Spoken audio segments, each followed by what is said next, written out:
Love Old Spice, dude. Aftershave. Classic. But yeah, the wife doesn't like it. I don't wear it, but I love the aroma of old school aftershave. That's one of those manly scents. You know what I mean? It But absolutely is. Love they're Old Spice, live on dude. my end. So welcome to the after party. Captain Burley Slice and I just finished recording the newest episode of Brothers of the Pipe podcast. And in this episode, we reviewed the newest release of Cornell and Deal's small batch line, and that is the 2026 version of 8 State Burley. Big thumbs up from both of us. And we actually dove in a little bit and did a comparison between the 2024 version, the last release, and this one. We smoked both of them side by side, gave our thoughts, concentrated more on the 26 version because we already have an episode on the 24 version. But if you're curious about the new 8 State Burley, check it out wherever you like to listen to podcasts. All right, David G., the Urban Hermit, Cactus Piper, Barry Johnson. What's going on, sir? Everybody's already in here. Hey, Cactus, was that you yesterday drinking a Pacifico? I was grocery shopping today, and I think it was you had one last night. Might not have been you. I can't recall. If I said that wrong, I'm sorry. I had to get me one, and or a 6-pack. So, House of Manners, good evening, gents. Sitting in the Newark airport, boarding in about 45 minutes, headed to Shannon, Ireland. Brother, I'm so happy for you, man. Safe travels. Thanks for stopping by. I didn't think I'd see you in here tonight. It's very exciting. I hope you have the most memorable time of your life with you and your son. Congratulations to him if he can hear me, and I hope you have a blast. Dr. Bob's Nightmare, Lukester, it was Cactus, had the Pacifico. I was just telling Hunter about this beer. It's a nice, clean, lighter flavored Mexican beer made in the American style lager. It's excellent. I really like it. Hey, Dakota, what's up with people watching our lives when they're getting on airplanes or on airplanes? This is a thing. I don't know if House of Manners saw that, but on our way to Muletown, we did a live, and during that live to Muletown, we had 2 people on board commercial aircrafts commenting in at the same time. It was quite something. We have Scott in the house. A very good evening, sir. About to light up. So the Urban Hermit's having some haunted bookshop in his Phil Rivera Lovat. That sounds fun. I got my merchant service Lovat, and I'm about to put some 2026 8 State Burley in it. I'm finishing up the last little bit of 2024 8 State Burley that I was puffing along to on the podcast. And this is the one, I call this number 2. It has the crazy swirly stem. Yeah, it's very good looking acrylic on that stem, man. Nathan is in the house. Hope you're doing well, man. Good to see you in here. Yeah. Cactus, we've got the link. Hop on, brother. Anyone, hop on. Yeah, guys. Link is posted and pinned in the chat. Hunter, I did get a comment this week.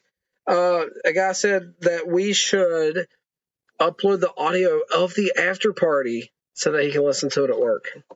And I was like, that's possible. Let me think about it and talk to Hunter, which I haven't done yet. Well, I guess we are now. But I don't know if I'd want that on my regular podcast feed. But it wouldn't be hard to start another podcast just for the after party. You just the audio might be all over the place. Yeah, I know, but it was requested. You gotta give the people what they want. Okay, I'm not against it at all. Josh, hop in here, buddy. We need someone.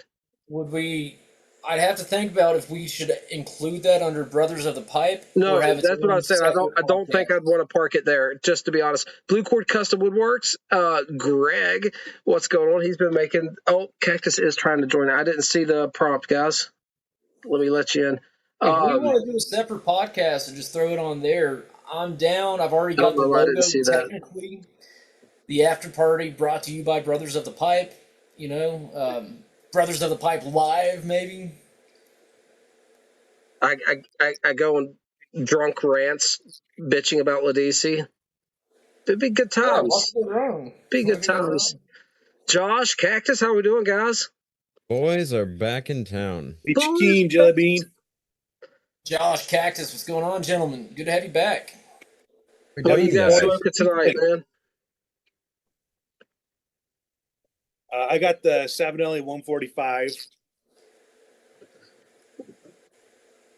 Dude, the only Savinelli blend I've had was the Jupiter, and it is a sleeper if you like stronger burleys. I haven't tried that. Nice. I've had Brunello Flake as well. It was really good. With the pipe. Hold that up again, Josh, if you don't care. Guys, this is the Nate King, Greg Pease collaboration for this past year, and the blend that goes with it, right? Is correct. Oh, it's beautiful. I love it. Terry Davey is in the chat. Brother, I'm doing better than I deserve, man. Hanging out with these fine folks. Had a great recording of the podcast just now. It's really easy when it's a blend you really enjoy. And like I said in the podcast, I think this is what Cordell Dill does best. And I hope everyone gets a chance to try it if they want to. Without, taking too much from the episode, either this or Carolina Red Flake is my favorite Cornell and Deal small batch release. Now, they've had other limited edition stuff that I would prefer, but it was like one-time release only. Anthology back in 22 was great. Dusk and Dawn was fantastic, especially Dawn with the Perique was really, really good. But as far as... Especially Dawn? Because at first it was Dusk you were big on. The one that has Perique, that's... Dusk. Oh, Dusk. That is Dusk. I'm sorry, I had it backwards. Those I like two, them both. I like them both. I'll be honest. They're both good, but Anthology and Dusk both really blew me away. But as far as regularly released, it might be this over Carolina Red Flake. I still cannot make up my mind. I really wanted to get my hands on that original release of Anthology, but I have not been able to find it anywhere. If I ever open up a tin, I'll send you some. Awesome. That would be sweet. I told Walt to keep an eye out for me when he went to his last pipe show or whatever, but he didn't see it. Anthology was cool because it was like a Frankenstein blend where they took the best varietals they used in other blends and added it together. So they had the 2003 or 2006 Red Virginia that's exclusively used for Bijou now, and they used some of the Red Virginia, I think in 2 different Carolina Red Flakes. Something along those lines. They just used all these different top quality varietals they were using for other stuff and combined them into Anthology. It was pretty cool. All right. Guys, we have the Screaming Eagle himself, Alex Cigar Voice, in the video chat. that really, he's so serious typically that I wasn't ready for that one. You know what I mean? That was hilarious. I really enjoyed that. He put out a great video. I hope you guys check that out. Is that the red, white, and blue cob video? Yeah. I haven't got to watch it yet. I saw the thumbnail, and I'm going back to it tomorrow. Oh, he gets into character. Rare form for Alec, reserved Alec. He acted like one of my kids. It's just out of nowhere.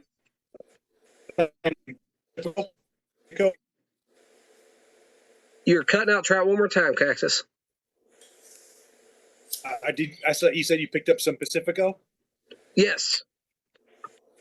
Hey, Dakota, I meant to ask. What do you think?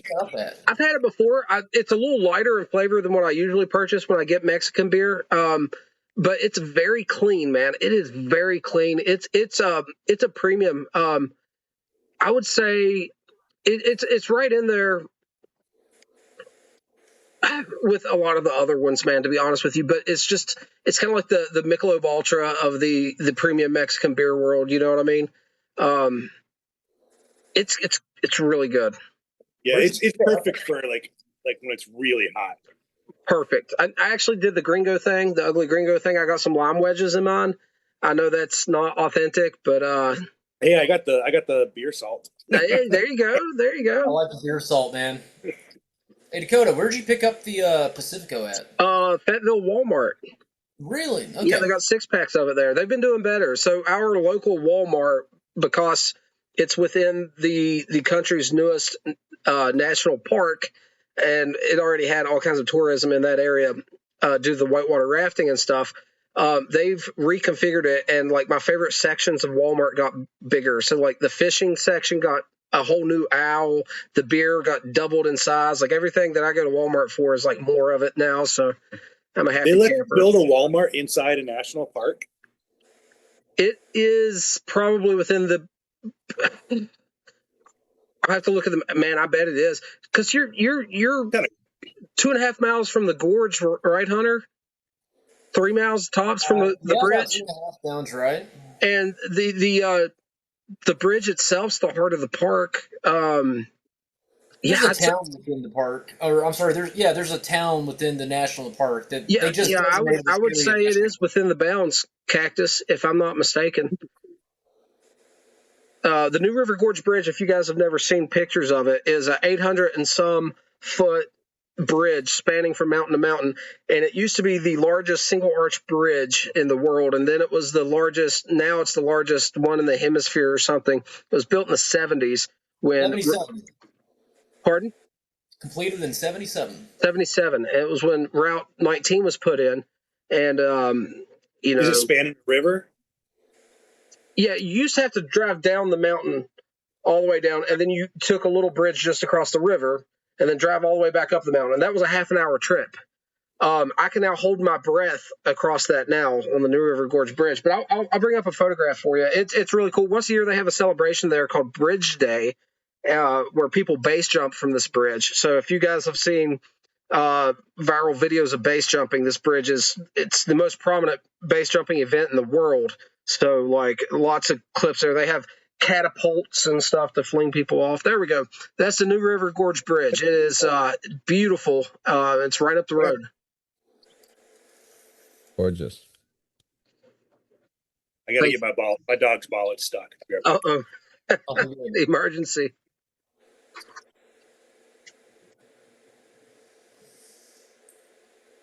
Hey, Gary's in the chat. Papa Bear, didn't see you in there, buddy. Hope you're doing well. He's been here for a minute, too. I just got talking. What happened? It's So, good. House of Manners says Dos Equis Amber with lime on draft. I do like the Dos Equis Amber. Me and Hunters talked about this. The regular Dos Equis is too light for me. It is very, very light. But the Dos Equis Amber is a solid one. I don't find it as much as I used to, but it's a solid choice. The first Mexican beer I ever drank was Dos Equis Amber. So I wanted Dos Equis because I just turned 21. I saw the Dos Equis commercials with Jonathan Goldman, who plays the most interesting man in the world. Wanted to try Dos Equis. All they had on draft was Dos Equis Amber. Got that, fell in love. Tried the original Dos Equis. But the Amber was really, really good. Josh, I got a question for you. You're in Canada. You have no embargo with Cuba. And I know you've got access to Cuban rum, right? Like that's something you can get regularly. Is Cuban beer a thing? Cuban beer is a thing. I don't think I've ever seen it on the shelves up here though. There's a couple of different really popular ones within Cuba, but have you drank them while you were there? I tried them. I'm not a huge beer guy. Okay. I did try them, and the lighter ones are not worth trying. How about Cuban cigars? Can you get those there? Yes. He can get those where he lives. He's in Canada. No embargo. Yeah, because I'm from I grew up right outside of Detroit, and Windsor is actually like south of Detroit. Yeah. You go across the Ambassador Bridge there, and so we used to go there when we were 19, because you could drink and go to the all naked girly bars. Guys, East Texas Pipe Club is in the house as well. Patrick, hope you're having a great night, sir. Thanks for stopping by. I hope you're doing well. The link's pinned if you want to jump in here. Dude, Cuba's in a bad spot right now economically.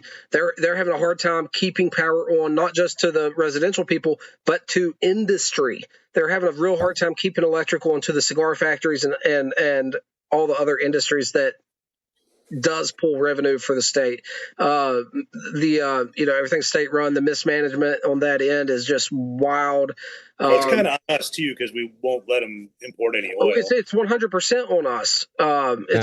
No. People say that, and a lot of people, it's understandable why people would think that, but really the problem is so much deeper and so much longer standing, because even before all of this crisis, even before COVID, like things were still it was bad before, but it's really bad now. Okay, because when Venezuela used to like send them oil, and Yeah. now after we invaded Venezuela. Yeah. We Well, won. I wasn't even thinking about that. I was thinking even in the 90s and stuff. They still got 50-year-old automobiles that they're having to smuggle parts in and get clone parts from China to keep going and stuff because of the embargo. And Josh is right too, because I don't know. They don't really have open elections, so you can't say the people's chosen it. But obviously, the government there is a problem. I mean, there's just no doubt about it. Yeah, I'll put it this way: when America went into Venezuela and did what they did, the Cubans cheered. They were happy for it. Right. Now they're all waiting and excited for that kind of event to happen within Cuba. I get it. I got mixed feelings on it. Jeffrey, Life with the Pipes in here. Hunter, East Texas, said that he'll be doing a Rougarou review and he'll be giving you a shout out. Old Man Copper is in here. How you doing, sir? Copper, I got a good photograph today, man. Got your wood bomb out. Got a new axe, and we'll be treating the handle with that and got a good picture out of it. So, Josh, I have a question for you that you may or may not be able to answer regarding Cuban cigars, because in Canada you do have access to it, but I know that tobacco is very, very expensive in Canada. Even though it's legal in Canada to have Cuban cigars, would it still be cheaper for us in the United States to buy Cuban cigars on the black market than it would for Canadians to buy Cuban cigars? That's a dandy of a question. It's about the same now. So previously, no, because this is a whole thing, right? So the prices of Cubans have skyrocketed since COVID, because during COVID, Habanos, which controls the cigars in Cuba, they raised the prices of their cigars globally, even within Cuba, to match what's going on in the Asian market. Gotcha. So everything that was previously, $10, $15, $20 cigar is now $50, $75, $100 cigar American. Because Habanos SA is half owned by the Chinese People's Republic, whatever now. Yeah.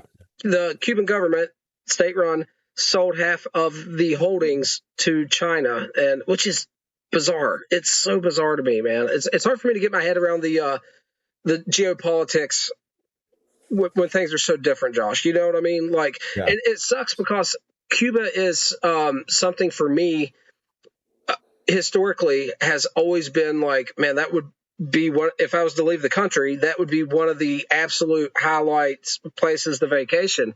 And I've listened to vloggers, travel vloggers, talk about their trips to Cuba, even like high end, like Kirby Allison, to like other cigar podcasters, like the Lounge Lizard podcast, if you guys are familiar with them and their trips to Cuba. Like, I would love to, man. But at the same time, like, if I had the money and the passport right now, it's not where I'd go. It's just not. It's simply not, man. Yeah. Right now, I wouldn't recommend anyone go if you can even find flights there. But it's a nice country. It's great. It definitely has its charm. It's just going through a really the charm's what interests me. The rich heritage. You know what I mean? Good people, rich heritage. But the poverty and stuff, guys, it's just so okay. Everyone's asking about my axe. So House of Manners and Luke asked about it. So House of Manners, it's not a Gransford Brooks, but it is in place of a Gransford Brooks that I used to own and I got rid of when I was hard up one time. So this is a 3/4 length forest axe type dealio, 28-inch handle, and it is under the Swiss Tech name, and it's actually 1055 still. And I on the bushcraft groups and stuff on Facebook, all the Walmarts have been getting these, right? So this is a Walmart axe, but it comes with a beautiful wax canvas mask, American hickory handle. I picked through all 10 of them until I found the straightest grain. 1055, 2¼ pound axe head, and it's a nice $50 Walmart axe that I'm going to be doing modifications to and treating the handle with the Woodsman wood balm from Old Man Copper. Hey, I have to mention something real quick, Dakota. East Texas Pipe Club Patrick mentioned that Rougarou, which he's going to be doing a review of soon, is a lot like Elizabethan mixture. And recently, I just dove into a what would you call it? vapor blind comparison. You get two vapors, you don't know what they are, and you review both of them and talk about the similarities and differences without knowing what the blends are. And there's 6 rounds of that, so 12 blends in total. But anyways, the first round, I didn't know it until I posted my reviews, was Rougarou and Elizabethan mixture. And so, Patrick, you're absolutely correct. The two are actually, well, let me say this, it was match Elizabethan mixture made by Sutliff, so it matched the Murray's version. But the two were very, very similar. Some differences, but very similar. Good point. Brian, I'm sorry I didn't see you in the waiting room. I hope you didn't wait long, my friend. You are on mute if you want to talk. What's everybody else smoking tonight? I am smoking, finishing off a bowl of, and the last of, John Cotton's Double Press Virginia in a Missouri Meerschaum Charlestown cobbler. Nice. Brutal enough. Chris, very good morning, sir. I hope you're doing well. We mentioned Brutal on the podcast tonight. I've been on a small pipe kick, guys. Burley's in a small pipe.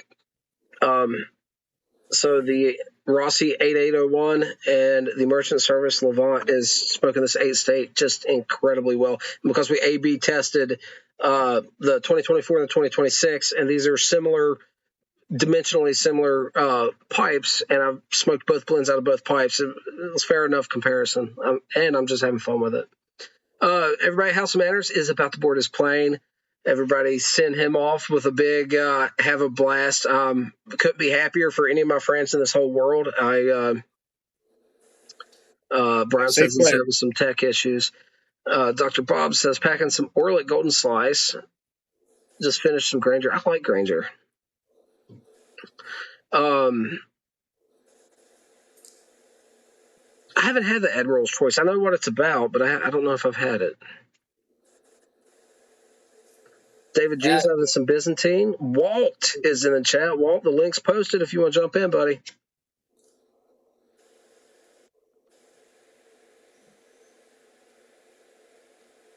Yeah, I've told all my friends at work about Robert's, what he's planning here for his son's graduation. I'm just so thoroughly impressed and excited for him. I think it's fantastic. Yeah, that's like a trip of a lifetime. Yeah, man. It's just doing it right. You know what I mean? You're doing it right. And not everyone's going to have the means to do something like this either. Now, that being said, despite your means, he planned this years ago, right? He was inspired years ago. And if you got, the IQ of, room temperature, you can make it happen with that amount of time if you're responsible. So I'm just so stoked for him. I'm going to live vicariously through him and wear my tweed this weekend and pretend I'm in Ireland. Some video. That'd be awesome. Just anecdote here. Forgive me if you see me looking down at my phone. I'm just reading the chat on my phone here. Josh, you don't have to apologize for a thing, brother. You are a free agent, man. It's in my blood. That's what we do. Sorry, nice Canadians, eh? So Dakota, on the vapor challenge that I'm doing that I just mentioned, where I'm getting, 2 Virginia Perique blends a week, reviewing both of them, saying what's different about them, which one I prefer and why, and then I figure out what they are. This week was Blend C and Blend D, and I really prefer Blend D over C. And so D, which was the winner, ended up being Hearth and Home Viprati, if I'm saying that right, and I know I'm not, by Prady maybe. The one that I didn't prefer as much was Esoterica's Dunbar. And so that's insane because I didn't know, but that's my honest opinion. The Hearth and Home blend, very, very nice, really enjoyed it. Dunbar was okay, just didn't do as much for me, and it fetches 10 times, 20 times the price. So, don't get stuff. I was going to tell Greg, now that Greg's in here, I might smoke this tomorrow. He wants me to smoke it. I'm having the hardest time. He did a Mr. and Mrs. pipe for me and the wife, and I have to smoke it. He wants me to, and it's just that's awesome. Legit American Black Walnut, Deer Antler. mouthpiece up here. I'm having a hard time bringing myself to smoke it. You know what I mean? But I might do a video on it tomorrow and give it its voyage out into the. It's no longer a brand new pipe realm. Smolder Wise. He's got an opinion here. I don't know how to say that. Someone help me. Prati. Okay. Hey, Johnny's in here. Palmer Products. All right, guys. Everybody who was wondering, this is the axe. These have been all over the internet on the bushcraft type groups and stuff like this. But this is a 28-inch handle, 3/4 length forest axe. And this one is produced by Swiss Tech. The actual country of manufacturer is Vietnam, of all places. Not known for their metallurgy, but it's 1055 steel. I don't know if it's forged, but it's got forging marks in it. I don't know if this is like the forging marks were placed in it, so I'm not completely sure about that. Questions about the heat treating and stuff like that. It comes completely dull. So I'll have to reprofile that entire edge. But everything is done correctly. I picked out the one that looked the best out of what they had there. I've been waiting for my local Walmart to get these in. I knew I was going to get me one. And this is to replace Grantsford Brooks I had back in the day. But yeah, super stoked with that. We'll put the, I haven't done it yet. I was going to today. I actually got it out in the sun to warm it up to put the wood balm in it, because that's, when everything's a little bit warmer, it really helps. But it did not happen. Maybe tomorrow. So, Smolder is a buddy of mine from one of the online forums. I didn't realize he had a YouTube, but welcome to the after party, brother. Great to see you here. And then East Texas says, Hunter, are you smoking a Country Gentleman? Close. It's a Charlestown Cobbler, one that I just picked up this year, and I really, really enjoy it. I have a Country Gentleman, but it accepts a filter, which I never use, which means that the draw is way too open for me, and I really need to get a forever stem for that. But this one does have an acrylic stem that does not accept a filter, so the draw is right where I want it. So I've been reaching for this one a whole lot, and been rediscovering cobs this year. I've had cobs for a while. They've always just been something that I additionally would kind of tinker with, but something happened this year, and been buying more cobs, and I've really been enjoying them. And that's a fantastic looking cob, by the way. I really enjoy it. This is the one that the after party helped me pick out some months back when I knew I was going to buy one. And so I gave a couple options, and everyone said, get the Charlestown Cobbler. And so this is the one I picked. This is it. So Alec is saying that Pipe Philosophy might have took his channel down again. Man, hope he's doing all right. I didn't know that. He did that. He was having some stuff go on a little bit before and did temporarily and then brought it back. I might reach out to him if I get a chance. Yeah. Chris is my buddy. I really hope everything's going well. And I had a great time hanging out with Chris at Muletown. Good buddy of mine. We were already good buddies, and then we got to actually meet in person. He made me feel better about myself. I was not the shortest guy in the group. I'm not saying he was, but we were looking eye to eye, if you know what I'm saying. And Josh, we never did get a final measurement there. You said you were 5 what exactly? Exactly. Right on the button. Beautiful. Moments and Seasons in here. Scott has the same cob. He got it at Muletown as well. That's so cool.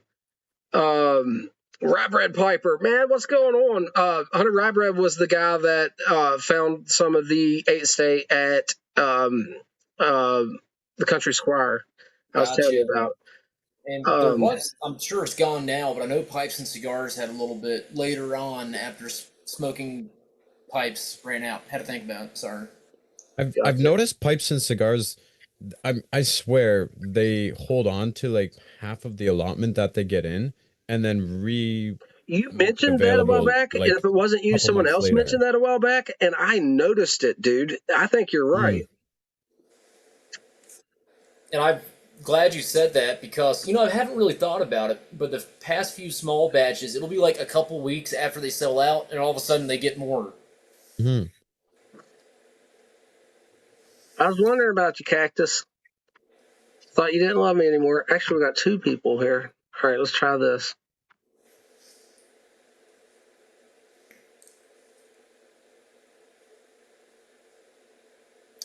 I try not to buy from Pipes and Cigars, though, if I can help it. There's been Man, you a lot know, of issues with their shipping. they are so inconsistent on everything. I hate what they have become. I don't think it used to be like that. I used to order from them all the time. I don't remember it being that bad. They do have some good deals, though, from time to time. Last thing I ordered from them, man, was that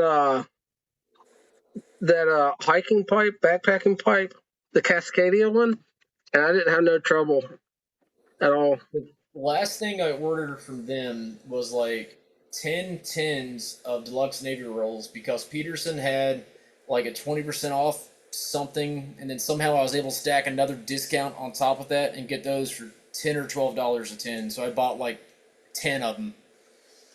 Pipes and Cigars, in my experience, I haven't ordered from them a lot, but from my experience and from what I've seen online, like a lot of people have issues with them, like getting tracking and this, that, Yes. and the other, but it almost always shows up. Like I haven't heard any stories of people ordering things that didn't show up. In addition to that, though, Josh, one of the other things, and this is more recent, I don't remember this happening in the past at all, was like they'll order something and it had not shipped for like a week. That's something I've seen. And this is just comments on Facebook groups. I don't actually know, but what people's griping about, right? I put an order in one time of a few different blends, and I don't remember exactly what blend it was, but everything was in stock. They shipped the whole order except one of the tins because turns out it was back ordered or out of stock, even though it showed in stock. And it took like 6 weeks for them to order that. Sorry, 6 weeks for them to ship that one separately on its own. Luckily, I did not have to pay additional shipping cost on that. That's what I was afraid of, and I was watching that real close. But I got free shipping on both of them, so I'm cool with that. That's okay. Yeah, I think that's their policy. If something's on back order, they won't refund you your money, and then they'll just, keep waiting until it finally shows up and then ship it to you. I think so. That was my experience, and that was probably like 8 years ago. But Real quick, guys, Moments in Season says he wants to state that 8-State Burley is seriously good. That was my contention completely. Walt says, y'all, I was talking to the distributor for Black Label Cigars tonight, which me and Hunter reviewed one of their cigars in the podcast early on, and mentioned Muletown. And the first thing he asked was, did you see Hitler? And had a picture.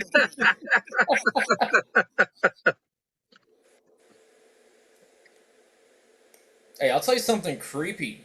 Either my Instagram or the Brothers of the Pipe Instagram, an Instagram user followed the page, didn't have any content, but the name was The Painter Was Right. I'm like, well, that's nice. Good Lord. Oh, man, I hope he wasn't waiting long. Welcome, Paul. I hope you wasn't waiting long. I didn't see you in there. Brad's asking how everybody likes the 8-State 2026. Most everyone likes it. Johnny obviously does not, but everybody else seems to. David G says that he heard you had a bad experience with Big Sky Cigars, Hunter, and he said he smoked a couple and the construction and burn were excellent.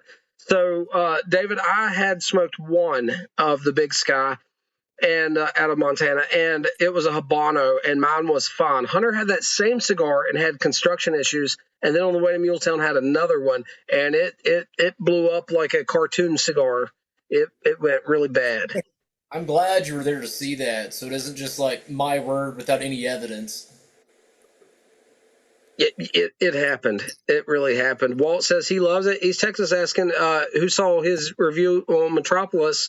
What did you guys think? I like how you tied it into the vintage film, East Texas. That was really cool. There was a certain vibe going on with that. That was cool. That was a lot of fun. Yeah, that whole series is called the Zeitgeist series. Mm-hmm. So it's supposed to kind of be like throwbacks to different eras. Yeah. I hadn't seen that film. I watch a lot of classic films, but I've never seen that one. And this is something I mentioned on the podcast episode tonight as well. I feel like this series, the Zeitgeist series, has done really, really well. I mean, all of GLPs, the series, do well, but this one seems to really be phenomenal because I see people mention the blends from this series all the time online. And I don't think it's just because it's the newest blends coming out. I just think he's really hitting a home run with this one. They're all good. Hey, Paul, what are you working on, buddy? Oh, no, you're fine. I'm working on a little apple with a horn ring. You're the busiest man I ever come across in these things. I tell you what, I'm inspired.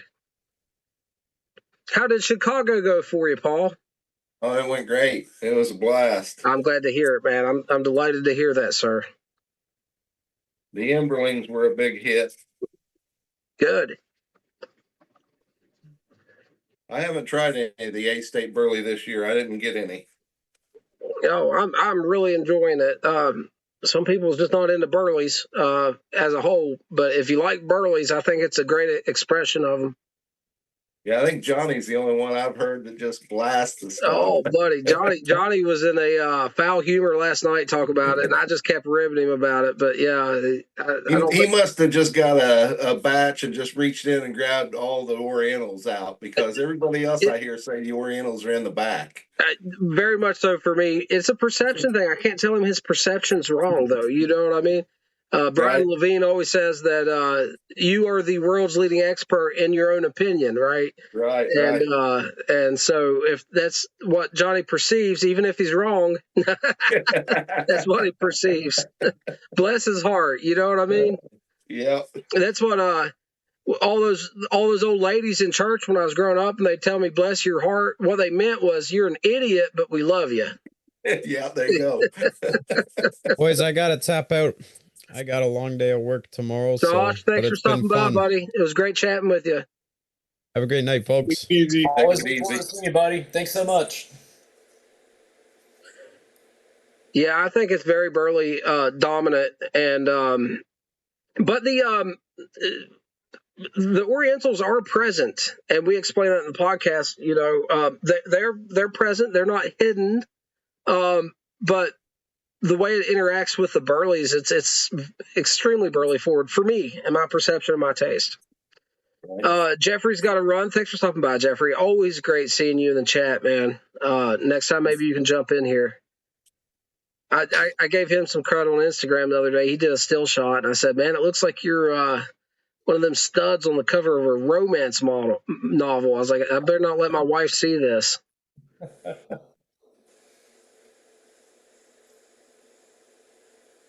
Paul got some sandpaper, don't he? See, I think I was having my internet issue there when you're talking about pipe philosophy, but I had messaged him on Instagram, and then he messaged me back, and then the next thing you know, his Instagram channel was gone too. Is it down too? Mm-hmm. And he had just renamed it, and he was about to start doing some different stuff with it. So I don't know what's going on there. But hopefully everything's okay. I hope everything's good too, man. He's good people. It was so funny. Friday night, he wasn't planning on coming to Muletown until Saturday, but Friday night we all got there, and he got the bug. He said, "Boys, I'm on my way." He wasn't even planning on coming, man. He had to throw everything in the truck and get over there. You know what I mean? And he posted a short of him on the way. And you just have to understand Chris is what made it so funny, because me explaining it won't really sound funny, but it's him driving, just looking straight ahead. And I think he had Thin Lizzy, The Boys Are Back in Town, playing in the background or something.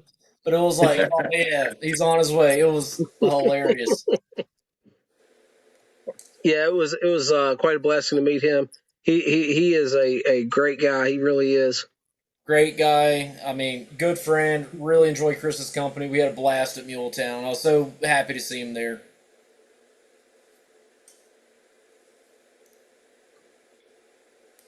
I was happy to meet Paul there at Muletown. He let me hold his personal pipe. Man, those I guess you call those blowfishes, don't you, Paul? Yeah. You know, there's some differences from maker to maker on what's considered a blowfish, but your interpretation of it is just remarkable, man. You do that so well. Yours and your son's. I thought they were both excellent. Well, thanks. One of these days, I'm going to buy one. I'll tell you how they smoke. You do great work. You really do. Old Man Copper says, what are you drinking, Dakota? I have some Old Granddad bottled and bond. Last little bit of it there. Nursed that to get me through the night. And also have some Pacifico here. Been nursing that same half bottle since 8 o'clock. So 2 hours in. But it's a good brew, man. I really like my Mexican beer. And I've got the what did you gift me? I don't remember now. Buffalo Trace. Buffalo Trace. Standard. Trace. Yeah. I was gonna say, if you ever see it around, my personal favorite Mexican beer is Bohemia.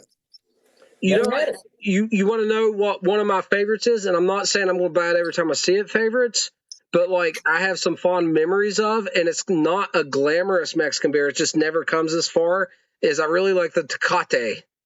Tecate, yeah. It's a little rough around the edges. It's like not the best beer, but I really like it. I think my absolute favorite, and I said this the other night, is the Corona Familia. If you come across that, it's like a smoother Corona Extra, and there's some discussion about that online. But it's a phenomenal beer. Really like it. Tecate is my pool beer here. Yeah, I like Tecate. It's a little rough around the edges, to be honest, but I like it. I do. Have you had Soul? One time I had it. Okay, it's hard to get around here as well. Have you had the Victoria? Mm-hmm. Okay. Yep.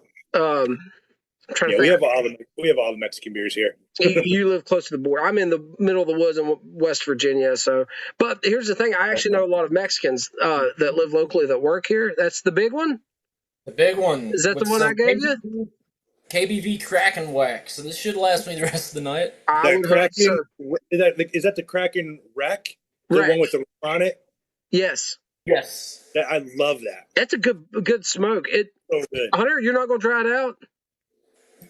No, I dried it out a little bit, and I thought it was better fresh. So I'm going to see what it does in this pipe, because it changes depending on the pipe. You know what I mean? Yeah, I thought it was kind of damp in the envelope.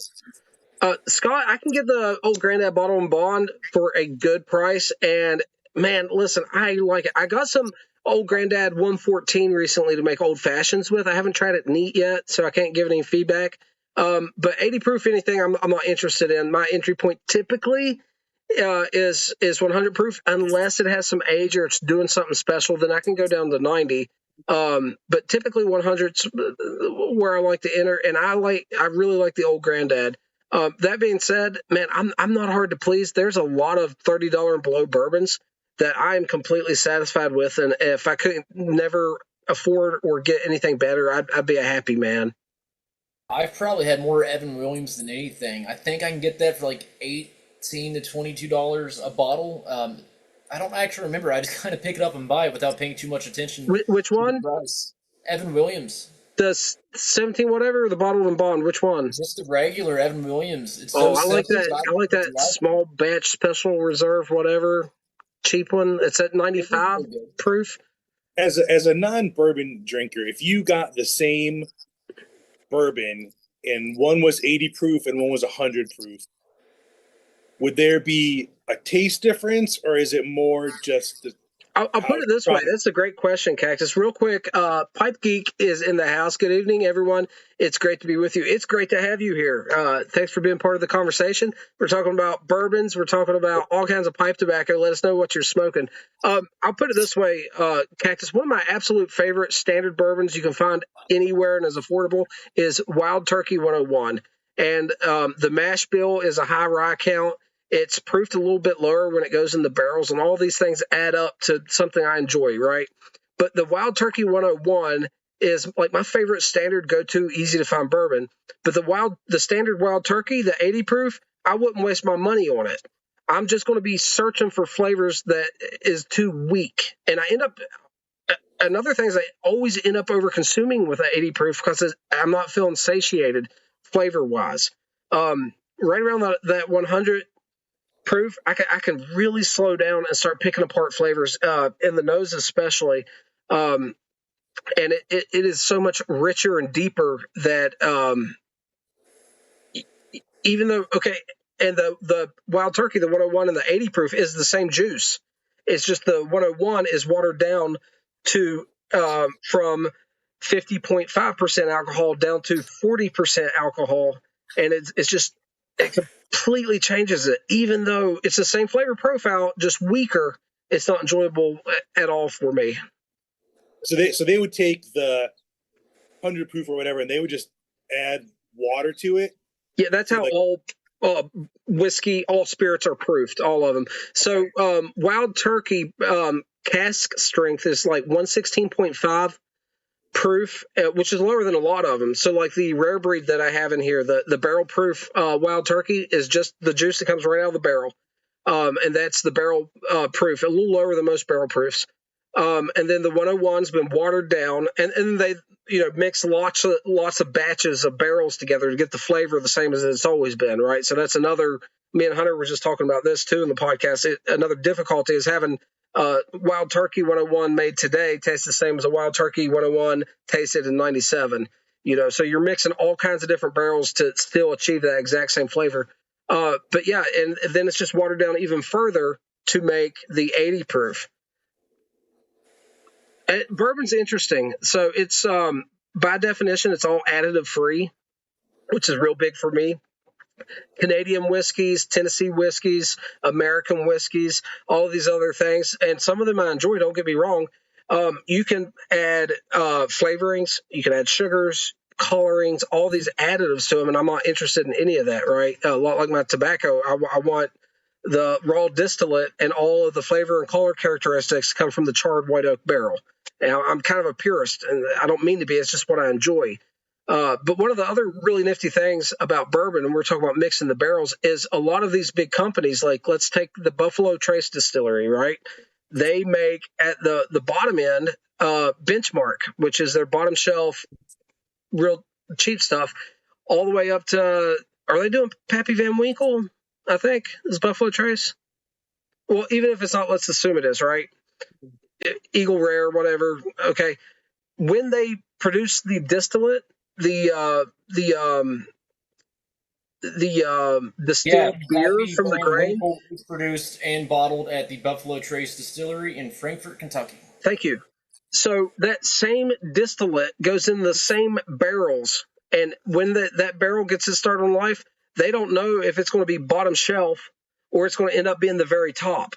What happens is the better barrels, when they're individually sampled, get aged longer and longer and gets used for more expensive bourbon. So it's with bourbon, it's really interesting. Just like a cigar tobacco farmer wants all leaf to end up being wrapper leaf, right? If you're growing tobacco for cigars in Nicaragua or Dominican Republic or Honduras, you want every leaf to be wrapper leaf. The thing is that it's simply not going to happen. It's not going to make snuff. And it whittles itself down like that. Bourbon does the same stuff within a company's linear tree of brands and price points and stuff. It's interesting. I nerd out a little bit. I was going to say too, I saw PBR has a limited release pickle beer.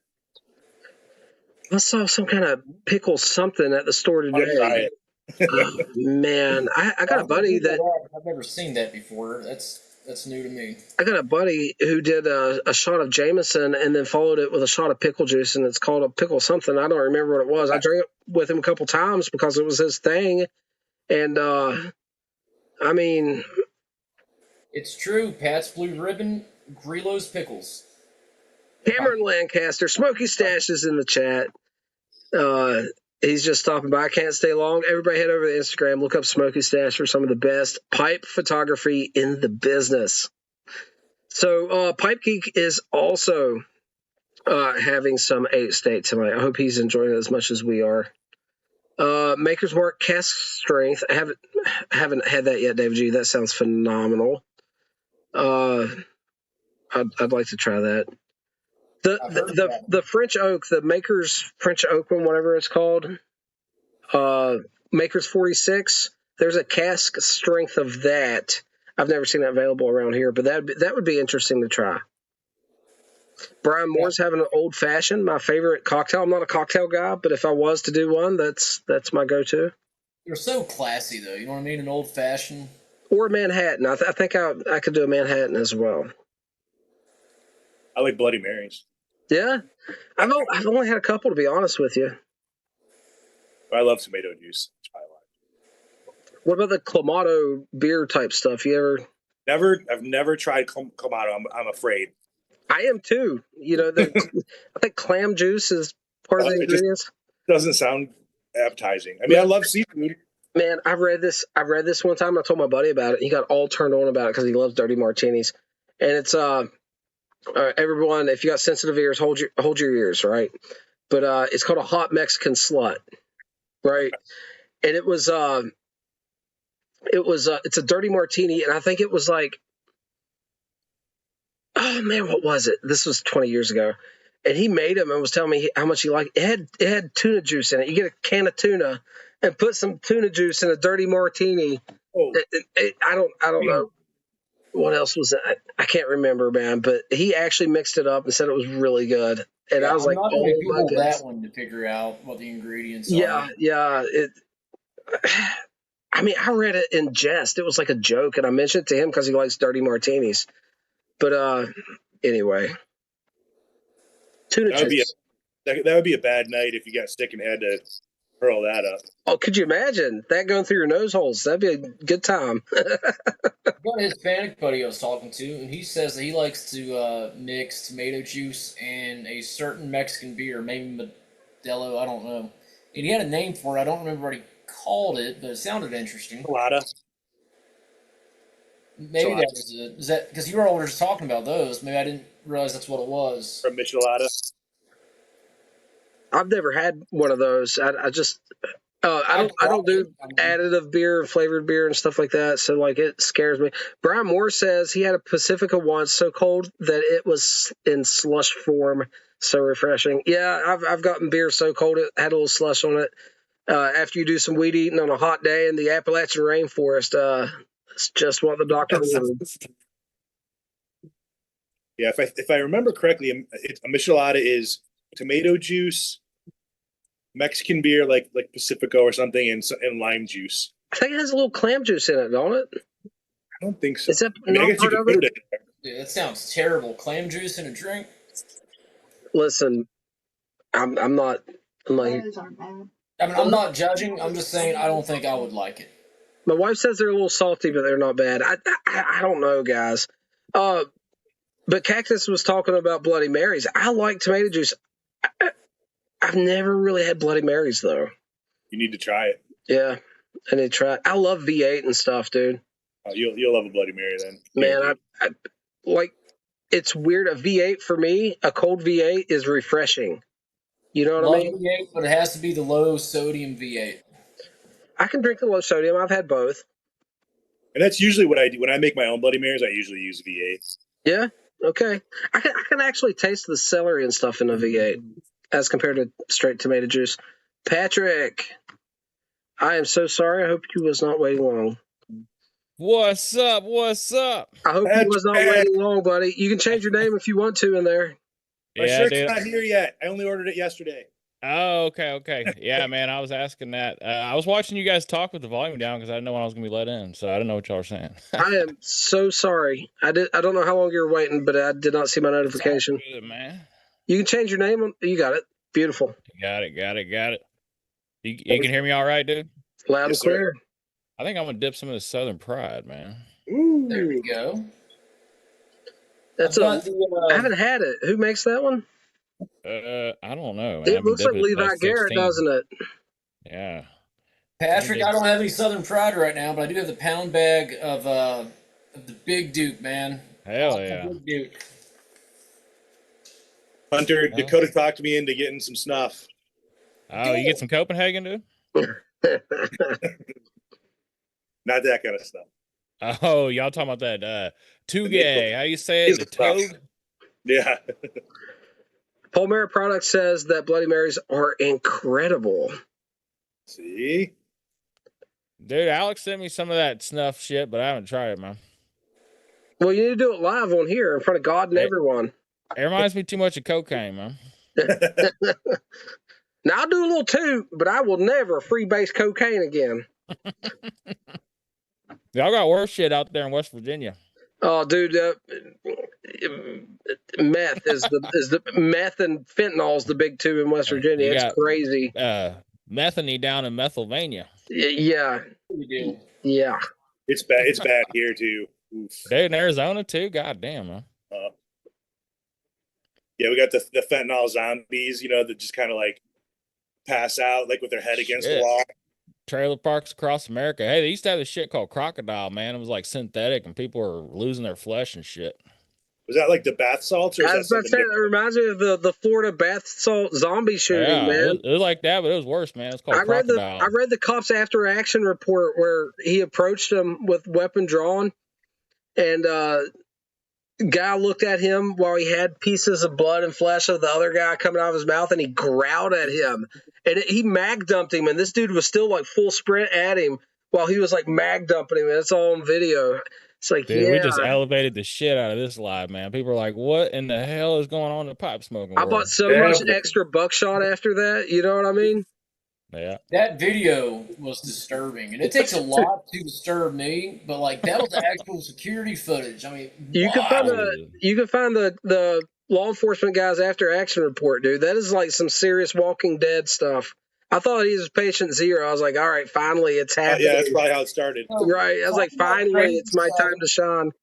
Crazy stuff from the past. Do you guys remember like 10 years ago when there were like for 2 weeks clown sightings all over America? Yeah, what was up with that shit? I think that was viral gimmicky stuff. Still weird, man. Like, what in the Juggalo trailer park's going on, man? That's exactly it. Yeah. Man, I don't like clowns. You know what I'm saying? There's clown sightings everywhere. People taking videos and pictures of them. Clowns in the woods. Clowns on the highway. We don't need any of that. So the Urban Hermit's saying that fentanyl meth's a problem up in Canada as well. Old Man Copper said he ran into many medical calls, people using the bath salts.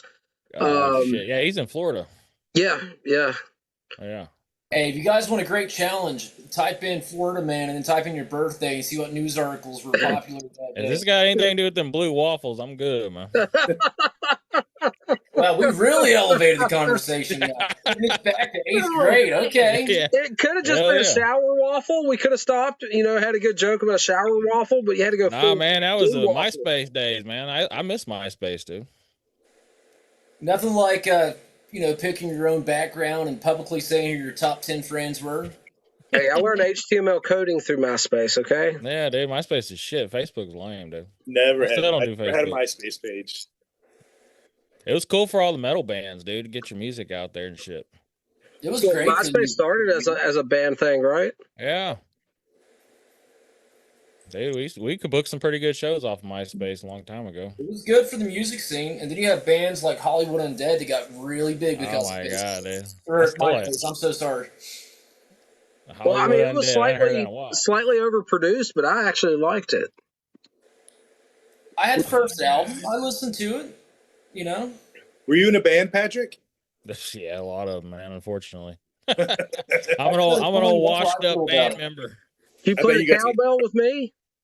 It wasn't washed up enough to do metal music. I had to go wash myself up as a drunk country singer too. So I got all kinds of stories, man. Hey, that's what kind of music I played.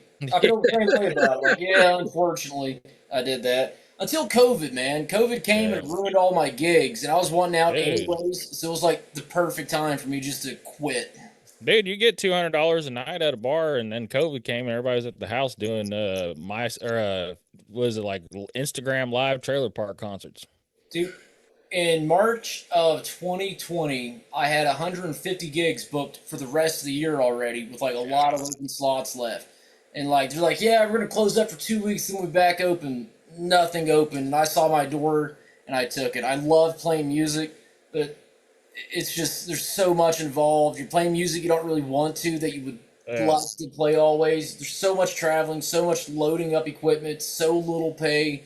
You get some good stories out of it, but it's not fun, to be honest. It's rough. Hey, not to cut you off, but it's funny you said something, Walt. I have a Dimebag Darrell tattooed on me. Do you? Oh, hell yeah. I got that done on your ass? Like can we see it? I don't know, man. I don't know if you can see it. Oh, dude. Has he got the Flying V? He's got that Washburn Stealth. Gotcha. I think it was Gotcha. That's Probably nice. around the Great Southern Trendkill albums, probably when that one was. That was Which the best one? album The on Slime Earth. Green one? Huh? That's the Which best album he got. which ML? The Slime Green? No, it was the Washburn, the Stealth one. It was. Have you ever seen the music video for Revolution Is My Name? Pantera. It's the one he's playing in that one. Yes, dude, that's Yeah. badass. I'm probably a bit more of a metalhead than Hunter. I don't know. Our paths cross with music, but I don't know. Oh, okay. It's the like the silver metal. Yeah, it's called a Stealth because it's super pointy, dude. Welcome, Sean. Sean's in the chat. I hope you're doing well. What are you smoking? Brian decked out his smoking tent today. Fan out of the two of us, but I definitely was a big Pantera fan. Not saying, Oh hell yeah, but like Dakota and I definitely can listen to some Walk. You know what I mean? dude. Pantera's my favorite band, man. It's been that way since I was like 12. You Shit, I listen to remember when Zach Dimebag got Wild? shot, man. Yeah, I like Zach Wild. Yeah, man. He's pretty cool for a Yank. Hey, Cactus, did you still have shipping issues on that merch, dude? Yeah, I just paid it. But I'll once I get it, I'll reach out to the store or whatever, and I'll ask them about it. Yeah, I'm short on cash. So I've been doing drop shipping, but I've been designing everything myself on Photoshop. So I'm trying to reach out to him. This company's been difficult to deal with, man. Yeah, I'll try. I mean, I'm not super worried about it. No, I want to make sure everybody's done right. So just let me know, dude, and whatever it is, if I can't get a hold of them, I'll refund you to make up the difference. Okay. Sean's talking about Old Granddad being his favorite mixing bourbon. I'm actually sipping on some Barrel and Bond, but I got some 114 Old Granddad in there to mix to make old fashions. So I don't know what he's saying. Granddad Bottled and Bond is probably my favorite Bottled and Bond. Dude, y'all ever tried that Johnny Walker Blue Label, but it's the Ghost one that they had, the Port Ghost or something? I've only had the regular blue. Loved it, but I haven't had any of the additional versions of the Blue Label. I haven't heard anybody talk about that one. It was supposed to be like this ghost distillery or something. I think it was only out for a couple of years, but I'd like to get my hands on that one, man. Never heard One of day. that one. Like a pop-up distillery or something? No, it's like I want to say it was like a distillery. It was like they didn't have any production going on, but they started up production just for that bottle or series. I have to look it up. Don't get me lying, man. I don't know much about alcohol. At least with the regular Johnny Walker Blue, I absolutely love it, and I hate that I love it. I have like it's expensive. high taste in Scotch that I cannot afford. I don't feel like the price has changed though, man. It's been like $230 for the last 10 years, so that's It's like 300 here, easy. fuck. And There's too many Everything's alcoholics in expensive here. Texas. I'm getting another beer and a reloading the pipe. I'll be right back. Hell yeah. Yes, sir. I do like Johnny Walker. I'm so sorry, Johnny Walker Black pretty well. It's affordable. I enjoy it. Dude, you try that Jack Daniels Frank Sinatra? That was good stuff. No, I haven't had that one. I would try it though. I don't think I've seen that available here. I don't even know what that is, Patrick. Yeah, it's older. Yeah, you guys remember I haven't had a drop in 3 years. So this is all old shit. Are you older than me? I don't know. I don't even know how old you are, Captain. I'll be 39 this year. 39. God damn, I'm 35. Young pups. Okay. I just Yeah, look I old as know, dog Paul. I know, buddy. I'm catching up to you. Don't worry, I'm catching up. shit. As people look at me and all the grays, and they're like, "Man, this dude looks older than shit." Gray. It'd be nice to have some gray. Hey, Speaking of that, Captain Burley, you got that pomade. That ain't gonna do me a whole lot of good. I'd end up looking like that little character off of Pebbles or something off the Flintstone with just 3 hairs tied together with it. hey, Copper, it's Southern Pride, Copper. I don't know if you can see the bag. Does old man Copper make some stuff for us people that are a lot thinner or going? Well, he's got beard balm, Paul. He makes yeah, some yeah, good yeah. beard balm. I may end up just shaving my head here shortly, so I may need something for the slick dome. Hunter there, my brother there, he's been shaving his for a little bit, and he's much younger than me. Yeah. I like it though, man. So nothing to deal with. You know what I mean? Never had bed hair. Is Hunter really younger than you? I always think he's the older one. It's so funny. I'm close to a decade older than him, not quite. Dude, what? Yeah. Man. We're not going to Nah. reveal age out here, though. Because we don't That's age why. discriminate, right, boys? I was born in the 90s. I'll give you that. Hey, that's you go. good, man. 99. Not quite, but not far off. I'll 95. be 51 next Sunday. That's what the Urban Hermit says. Big old happy birthday coming up to you, Urban Hermit. My buddy up in Canada. He's got a lot of similar tastes in tobacco and pipes as me. Great guy. Hell yeah. Well, I know 8th State was controversial, so I'm excited to see how Metropolis turns out. Yes, my wife's birthday is coming up. She got a beautiful new fishing setup, rod, reel, line. Oh, hell yeah. You get her bait caster? No, just a spin reel, but it's nicer than my setup, and I'm kind of jelly. Hey, that's all that matters, dude. We don't need a bait caster, dude. We're using 16th ounce jig heads, dude. We're like fishing for panfish and stuff. So, dude, man, where'd my window go? Anyways, I was talking to Greg, man, Rooster, and he runs a Texas rig out there in North Carolina. I was like, is that just not a Texas thing? Do other people use that too? Yeah, it's well known. When I rig them up that way, that's what I call it as well, as a Texas rig. Yeah, man, I love spinner baits, but it always gets me stuck on shit. So Texas, you were talking about. I haven't watched a review of Metropolis yet. Yeah, but what I'll be curious to see is Cornell and Deal has been using the Turkish Latakia a lot in their blends lately. I'm really interested to see what Greg Pease comes up with using the same varietal, because even though GLP's blends is manufactured by Cornell and Deal using Cornell and Deal leaf, Greg's style is a lot different than Jeremy Reeves' style. So it's always great to see the same varietal, but being used by two completely different blenders. I need to ask you about was it Greg GLPs who blends for him? I guess Greg Pease. Yeah. Give me a history lesson, Hunter, because I don't know shit about GLPs. As ignorant as that sounds. GLPs is the blender is Greg Pease, who the brand is named after. Okay. And GLPs, Greg is most known for his English blends. He's probably the best English tobacco producer there is. Blends like Quiet Nights. And I felt like Metropolis was an English blend. I said that too. Hopefully people yeah, it is for sure. It has Latakia in it. That's a Greg Pease blend. I don't know if we stated that. Yeah. Yes. GLP's Greg Pease. Cornell Deal produces all of his blends. So all of GLP's blends, Greg Pease's blends, uses Cornell and Deal components, tobacco, because they manufacture for him, but it's his recipe. Yeah. So there's a lot of other blends that Cornell and Deal has that uses Turkish Latakia instead of Cyprian Latakia, which is the most popular. Some of these Cornell and Deal blends would be the newest version of From Beyond, Smokehouse, which is produced by Cornell and Deal for Briarworks, uses Turkish Latakia. And is Alex still in the chat, man? What is it?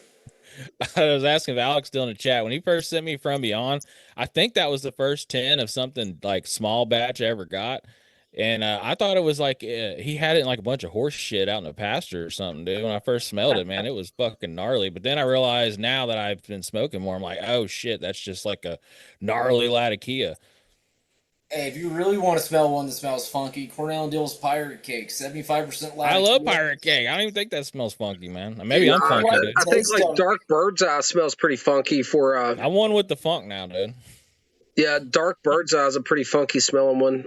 So crazy story, dudes. I checked the mailbox, and Laudeezy sends over this Metropolis, and I've been smoking this pipe that Pop's got me. And I'm smoking this Dr. Pepper aromatic shit from some random place down in Lubbock, Texas, and it tastes and smells good, man. I like Dr. Pepper.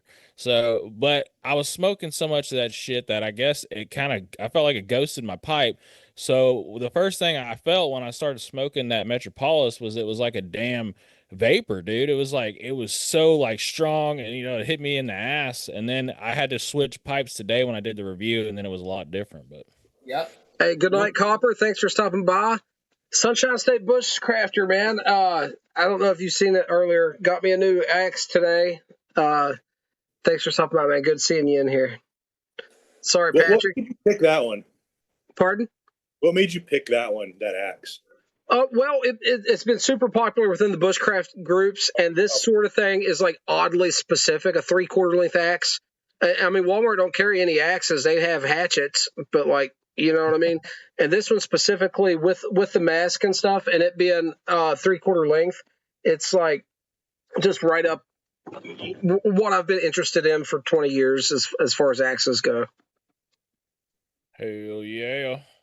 So that Dr. Pepper comment got me, you know how you just you go out, have like a thought trail or whatever. So I know a lot of people do like barbecue with like Dr. Pepper. Oh, hell yeah. And whatnot, But I saw an article that said, now granted, this was on Yelp, but they did the top 100 barbecue places in America. Number one place is in Phoenix, not Texas. Yeah. Texas. Hey, yeah, man. I don't. We like. Nah, man. We like to smoke brisket, but it's funny you say that because when I'm smoking brisket, I spray apple juice every couple of hours on the brisket or the ribs. That's what I like. I like that kind of flavor to it. But Dr. Pepper's probably a good one. Here's that 10, guys, at what is it, Metropolis? Yeah, that's it. But what me and Travis were talking about last night, dude, Burley Piper, is this 10 doesn't say St. James Perique on it. And I was telling him, I'm like, dude, I could taste the Perique. And he was like, dude, it doesn't say that on the can. I'm like, oh, fuck, here we go. We're going to have another 8-state issue. On the Legacy website, under the description, it does include the St. James Perique. So it is definitely there. I was wondering if like maybe the St. James Perique, they only allow it in their C&D blends and they don't let, Greg have any of that stuff. So if y'all want to see real quick, this is what it looks like. Let me see if this camera will zoom in. I don't know if y'all can see it. Looks good. I love the tin art on all of those. Yeah, dude. And I thought that's what it was going to be, was mainly a 10 art deal. And that's what got me going down the rabbit hole today of watching that old movie. And I was like, man, there's really something to this. This is cool because I like to incorporate the history. I don't just like to talk about the blends, I love old films, but I haven't seen that one. But I love old films. And I've got some recommendations. It's an old, give me some recommendations. It's an old German silent film from 1927. And it's ironic that they came out with this pipe tobacco because the film talks about 2026. And how the world's gonna change, in 100 years. So it's kind of like it lines up good. The time. That's cool. That's cool, guys. We got Stephen Chamberlain in the chat. Greetings from Tulsa. Thank you for stopping by. Mike is in the chat. Static Age Show. Someone's being sus. He says. So okay, real quick on an old film. I love old films, and I've got like my favorites and stuff. But one of the ones that I did not appreciate until I heard what kind of a landmark it made is a film called The Incredible Shrinking Man. And this was a black and white film done in the 50s, I think. And this was the first time that props were made extremely large to make this guy look like he was short. Like Honey, We Shrunk the Kids, right? That shit reminds me of Nosferatu, dude. Yeah, Nosferatu. I've watched the original of that plenty. But the original Shrinking Man, the guy was a scientist, I think, and he got shrunk, right?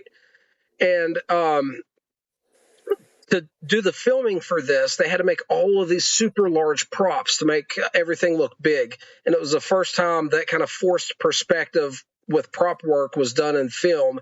And they built him a dollhouse, and he lives in there, and his wife and his kids. Well, they leave for work one day, and the cat's supposed to be shut up, and the cat gets out, and the cat attacks the dollhouse trying to get him out.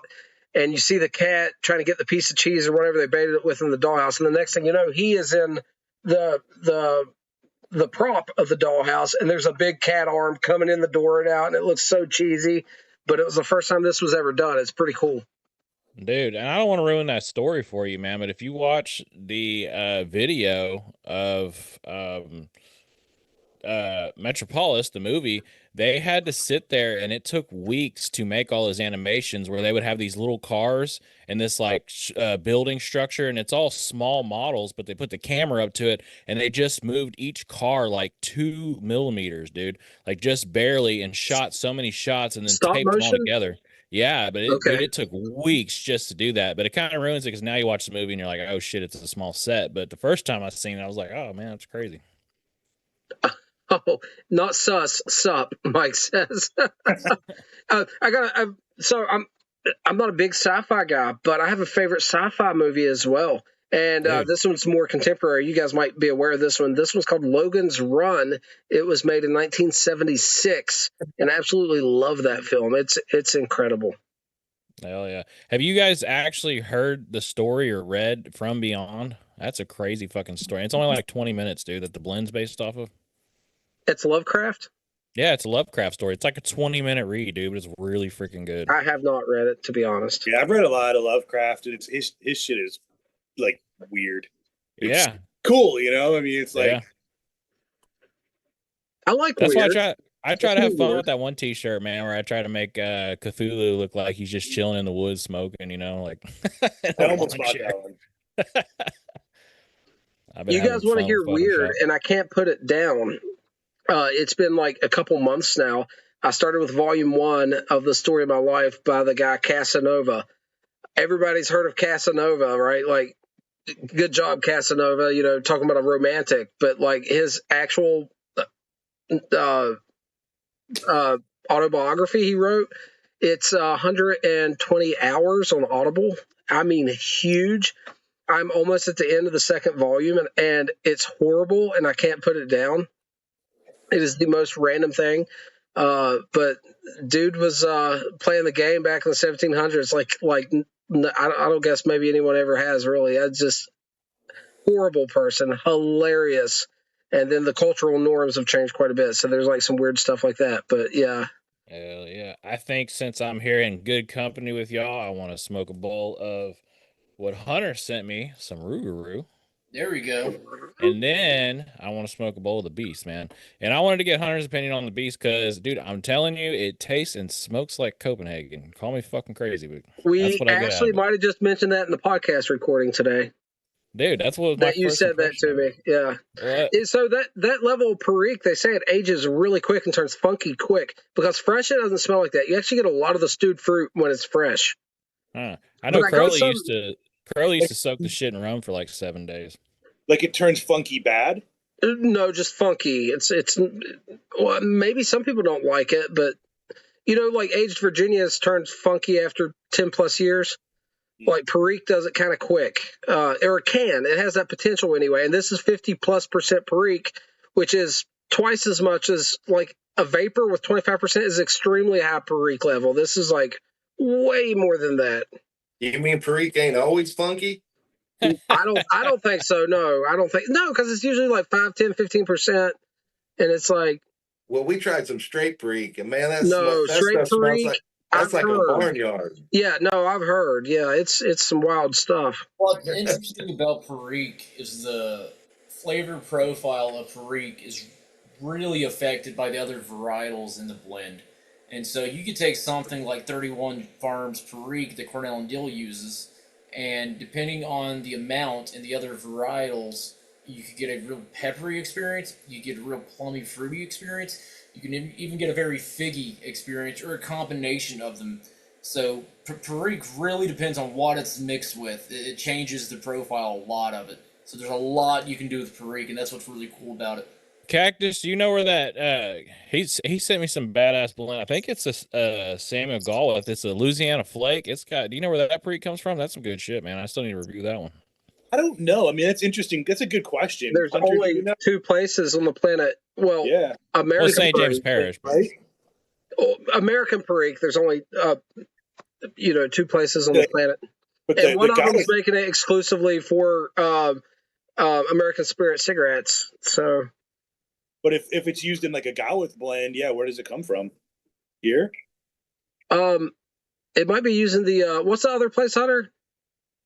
Talking about like Acadian Perique? Acadian, possibly. I'm not sure. Dude, those Which is black not true American for Perique, cigarettes. but I mean, Well, I can't Acadian Perique typically uses some St. James, but it's like a blended scotch. They'll take real Perique made in St. James and then tobacco processed like Perique and blend the two. And yeah, it real has quick, we got someone new in the chat. White Buffalo. What a cool Oh, name. hey, what's up, White Buffalo? Dude, he's good people. Loading a solid bowl of long cut Perique now. Woo! So What's up, White Buffalo? that's a blending component, right? Yeah. Dude, I think long cup Perique. I think White Buffalo's new to pipe smoking too, dude. And he's smoking straight Perique. He is a man among men. Yeah, he said the channel's been helping him out a lot, learning how to pipe smoke, dude. So hey, man, good to see you. That's awesome, man. I want some feedback on that straight Perique, my man. But yeah, that Louisiana Flake I think that is one of my all-time favorite blends. I like Dude, it. you sent me so much cool shit that I still have to review, man. And it sucks because I want to go through all those damn blends, but I gotta space out all these videos. Yeah, you got content for the next year. Dude, for real, between you and Johnny, Jesus, man. And then Hunter and Captain sent me shit. I really liked it, dude. It's just like I get some cool Dude, stuff. Cactus man. sent me so much tea. I'm embarrassed that I haven't tried it all yet, but I'm attempting it. But he sent me the tea load, the mother loaded tea. Guys, y'all have no freaking idea, man. We're talking about pipe tobacco here. He spent no less than who knows how long it would take to acquire that much variety in tea and have a taste and know what you're talking about. I can't even imagine. How long have you been doing it? I want to see Cactus's cellar, man. I've been drinking tea for probably like 3-4 years. That's it. So you hit the ground running with it then, right? Yeah, because I was a big coffee person before that, and then I kind of gravitated over to it. I don't remember what made me switch. You know, I think maybe I was trying to have less caffeine or something. I don't remember. But I can't stand the aftertaste of coffee anymore, dude. I drank it for years on shift work out in the plants, and now I can't stand the shit, man. Try some tea, man. I got Southern sweet tea, dude. And I tell you, when I burn the shit out of my tongue, the only thing that works for me is that cheap ass Arizona sweet tea, that Southern tea, man. I can drink that without feeling the effects of the tongue bite. And that shit is still 99 cents. Yeah. Well, up here I think it's $1.30, man. We're getting hosed. Inflation. The teas. So I'm a big time coffee guy. I'm a daily. You know, I want to drink enough daily to kill baby rhinoceros. Like that's my MO. That's where I'm at. But tea for me is a treat. You know, tea's a special experience. Coffee and tea is completely different for me, and they shouldn't be, but just out of habits, right? I habitually drink the coffee. But I think tea and tobacco have more in common than tobacco and coffee do, you know? Listen, some of the stuff that Sergeant Rocco sent me, the brick tea that I split up with Hunter and I put in bags, when we were going to do the review of the anniversary cake, at first I grabbed a bag of freaking tea I had in there and was getting ready to break it up for the podcast. I literally thought it was the anniversary cake. Literally, I'm not even joking. It looked identical. But I didn't smoke the tea. Burley blends being a lot more like coffee, and Virginia blends being a lot more like tea. Oh my god, dude! So when Johnny, as soon as I posted that damn video about A-State Burley, Johnny called me and he, gave me his Johnny talk, and he was like, "This is how I feel about it." And I was like, "Man, the one thing that stood out to me the whole time I'm sitting down with this A-State, it didn't smell like cigarettes, and that should have been the dead giveaway." It's like the only Burley blend I've ever had that didn't smell like cigarettes to me. So you should have seen Johnny in here last night talking about the Ace. Yeah. It was beautiful. Dude, I'm telling you, dude. I kept poking him. I kept giving him hell. I kind of felt bad, but I love Johnny. Yeah, man. He likes it. He does good when someone's giving him shit. That's when he's at his best. He left that comment on my West 6 Burley Slice. My shout out to the captain. He was like, "I'm only here because I support the channel because you don't like Burley Slice." I was like, "Why do you think I didn't freaking tell you about this blend I was reviewing?" He's a curmudgeon. Death by Sonar, smoking a factory throwouts number 49 sweet with you guys. It's down to the nub. How low do you smoke your cigars? Hunter can tell you how low I smoke my cigars. They usually end up on the tip of my knife. Did you get a toothpick? My knife? No, I don't have a toothpick on me, but I always have a knife on me. I usually put the stub on the knife and end up ruining the temper of my knife by smoking on it. I smoke them down way too far if it's a good stick. So hey, interesting. I'm going to cut out. You guys have a great evening. Hey, Paul, thanks for stopping by, buddy. See you, Hey, Bob. what's the name of your podcast? I don't think I'm following it. Brothers of the Pipe. Okay, I'll You get can hooked find it up on on that. Spotify or Apple Podcast or whatever you use to listen. All right, thanks, man. Have Thanks, a good evening. Paul. Take care, buddy. All righty, bye-bye. So it's interesting with this blend that Jim Inks, the guy that reviews a bunch of tobacco, and Ernie at Watch City came together with this recipe, and supposedly it's the same recipe as Elizabethan mixture, the OG one, but in the tin, Rougarou doesn't smell like it, but I feel like it smokes like it. It's kind of weird to me. Well, Yeah, Walt just called my name. He said, I got a new whole leaf burley blend with no casings or toppings. Well, ship it to me, buddy. You got my Oh, that he address. made himself. To me, Rougarou. Oh, had more I'm so body sorry, the Urban than Hermit. Elizabethan. I'm not seeing these announcements today, guys. And then Hunter, let me. Go ahead. I just admitted the Urban Hermit. I have no idea how long he was in there. I haven't checked in a few minutes. I'm not getting announcements today. This is You're running a happening before. gulag, Captain. Dude, I'm a tough taskmaster. Go ahead, Hunter. Hunter knows all about this stuff, man. He knows Steve Inks real well, and Ernie pretty well also, I believe. So go ahead, Hunter. I'm sorry. Rougarou. So I had last week. I did the blind vapor comparison, and it was the original Rougarou, which was like 2019 against 2018 Elizabethan. So they had about the same age. And again, this is the Sutliff match Elizabethan, not the Dunhill or Peterson Elizabethan. But the recipe's mostly the same as far as the Elizabethans go. But to me, Rougarou had more of a spice to it. Really? Like a pepper note. The What? Elizabethan had some spice, but it was more of the plummy, dark, fruity Perique element. And then the Rougarou had a little bit more of the red fruit that you would get, dark fruit flavors. Whereas the Elizabethan had a little bit of that, but it also had this bready component as well. They were pretty similar, though, and they were nice to compare side by side because I really had to go searching to find the differences. I definitely preferred the Rougarou, but I feel like it's the smoother, Elizabethan dude. is phenomenal, though, and they were a lot more alike than they were different. Let me say that. Yeah. Jeff Pipes 22 is in the chat. Very good evening, sir. Hope you're doing well. Let us know what you're smoking. Be a part of the conversation. Thanks for stopping by. Urban Hermit, let's try it again. Here he comes. Dakota Hunter, you guys as cigar smokers, I wanted to show you this. So you ever get a cigar that has like a super tight draw and you can't smoke it? So I had this thing made a long time ago. Oh. Right. So it looks like a Cohiba torpedo, right? And then you unscrew it. You got a perfect tool in it? Nice. And it's like serrated on the very end. Yeah, Hunter's got one there too. They work great, don't they? I've never used them. I've never used them. This is called, I think it's called the Perfect Draw. I don't remember. I've had it so long. This is the second version of it, which is a little better than the first version of this specific brand. But anyways, it's paid for itself several times over. One of the best tools, because nothing's worse than getting like a really expensive cigar, like $20, and it's plugged. And you know the humidity's right. It's not you. It's just something was rolled wrong. Oh, yeah. And gently use this. Make sure you're going straight, because if you go at a slight angle, you're going to go out the side and completely ruin the cigar. But if you're really careful with it, you can definitely save a cigar with this. Urban Hermit, what are you smoking, brother? Haunted Bookshop in my Filbervar Lavat. I'm Man. shocked. I am just completely beside myself right now. How are you doing, man? I'm doing all right, other than my arthritis kicking my ass today. What's the weather like up there right now?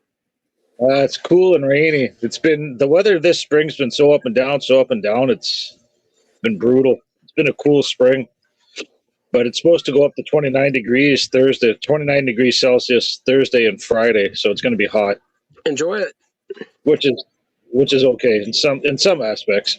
Sunshine State Bushcraft is heading out. Thanks for stopping by, buddy. Great seeing you, man. I hope you have a wonderful night. Hey, my last 2 orders of pipe tobacco from Fort Noggins, no duty. Yay, for me. You snuck them through, did you?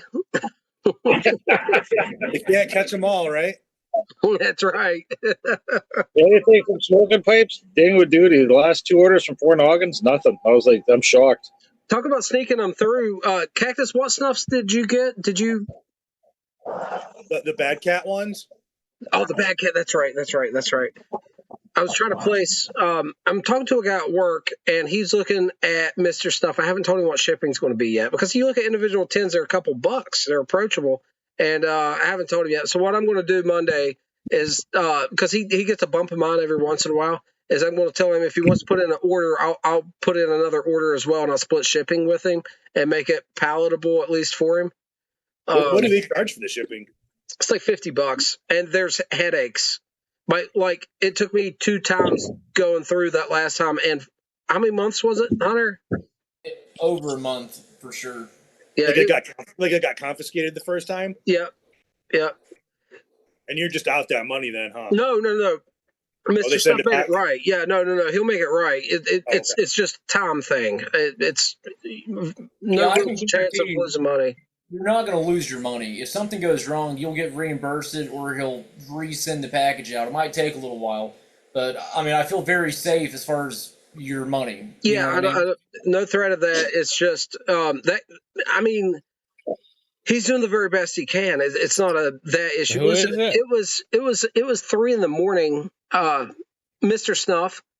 I was on his Discord at 3 a.m, and I'm like, in the help section of the Discord, talking to people about what was going on with me, and he jumped in there, and I'm like, hey man, just deal with it tomorrow. And he's like, no, this is how this works, man. I'll have more problems to deal with tomorrow. Let's get this taken care of before I go to bed. I'm like, man, I felt horrible. Put that order with that guy. Let me know. There's a few different snuffs I'd like to pick up. Yeah. Let me know. Now they sell out quick. This is one of the things if you put a shopping cart together and then you hesitate, it'll be changed by the time you order. So you kind of. But Cactus, if you want anything as well, man, just let me know and we can put it on the order, because this is one of the times it pays to do a group order. I'll kick in for shipping. Just order me a couple things. No, don't even worry about it. That's taken care of. But like individual tins, is a couple bucks. It's really not expensive, and they last, man. Y'all talking about like the Rustica snuff stuff? Well, David G would say yes, but us mere mortals, that's something we just talk about. Speaking of David G, one of the snuffs I have to get is more of I think it's called Glacier that he has. I know when I see that mango he had was delicious. Oh, the FUBAR. Oh my, the FUBAR mango. I'll get some more of that. I mean, like, you guys are a bad influence, dude. It's like that night I was on here and I tried Nightcap for the first time. Hey, Patrick, I seriously, listen, David's not a young man, okay? He's not a young man. And this stuff is like legit 8 times the nicotine. I'm like, we're going to kill him. And Hunter's like telling him, is like, go real easy on it, and he gets a big old mound of it out, and he's just, he's doing lines of it. Oh, he's like that chick from Cheech and Chong that does the Ajax, you know what I mean? David G's like, he's like, man, that's really good stuff. And me and Hunter's looking at each other like, what? You know what I mean? Dude snorted a damn Indian burial mound. Yeah. Rustica snuff for a good while at this point. If I didn't see it, I wouldn't believe it. I mean, it was an absolute animal, a mound of it. I mean, a massive amount, probably 5 times more than the most I've ever taken. And he just goes, whoa, that's good. Yeah, like, it was one of those things you would do before you talk to the ancestors that's passed on. You know what I mean? It didn't phase him. It didn't even phase him. I didn't know they built him like him anymore. You know what I mean? He is my spirit animal. When I grow up, I want to be just like David G. Meanwhile, Dakota and Hunter's hearts are palpitating after a bump, and David's just there going, this is okay. Yeah, yeah. No, he ended up ordering him a big old pouch of it, too. He's got his own now. It's wild, man. Strong stuff. Speaking of beast, East Texas, congratulations on your 10,000 subscribers, buddy. Good job. Hey, thank you, sir. Nice to see you. Nice to see you. I'm hanging out with a bunch of bad influences, man. They can tell you about the first time I tried nightcap, and my brother tried it too, and he was asleep for like 2 fucking days, man. I am honored that you picked share that experience with us. You know what I mean? First time trying nightcap with us. That's awesome, man. Oh, y'all see the logo, man. I'm telling you, for the majority of 10 years, all I smoked was Captain Black Original, man.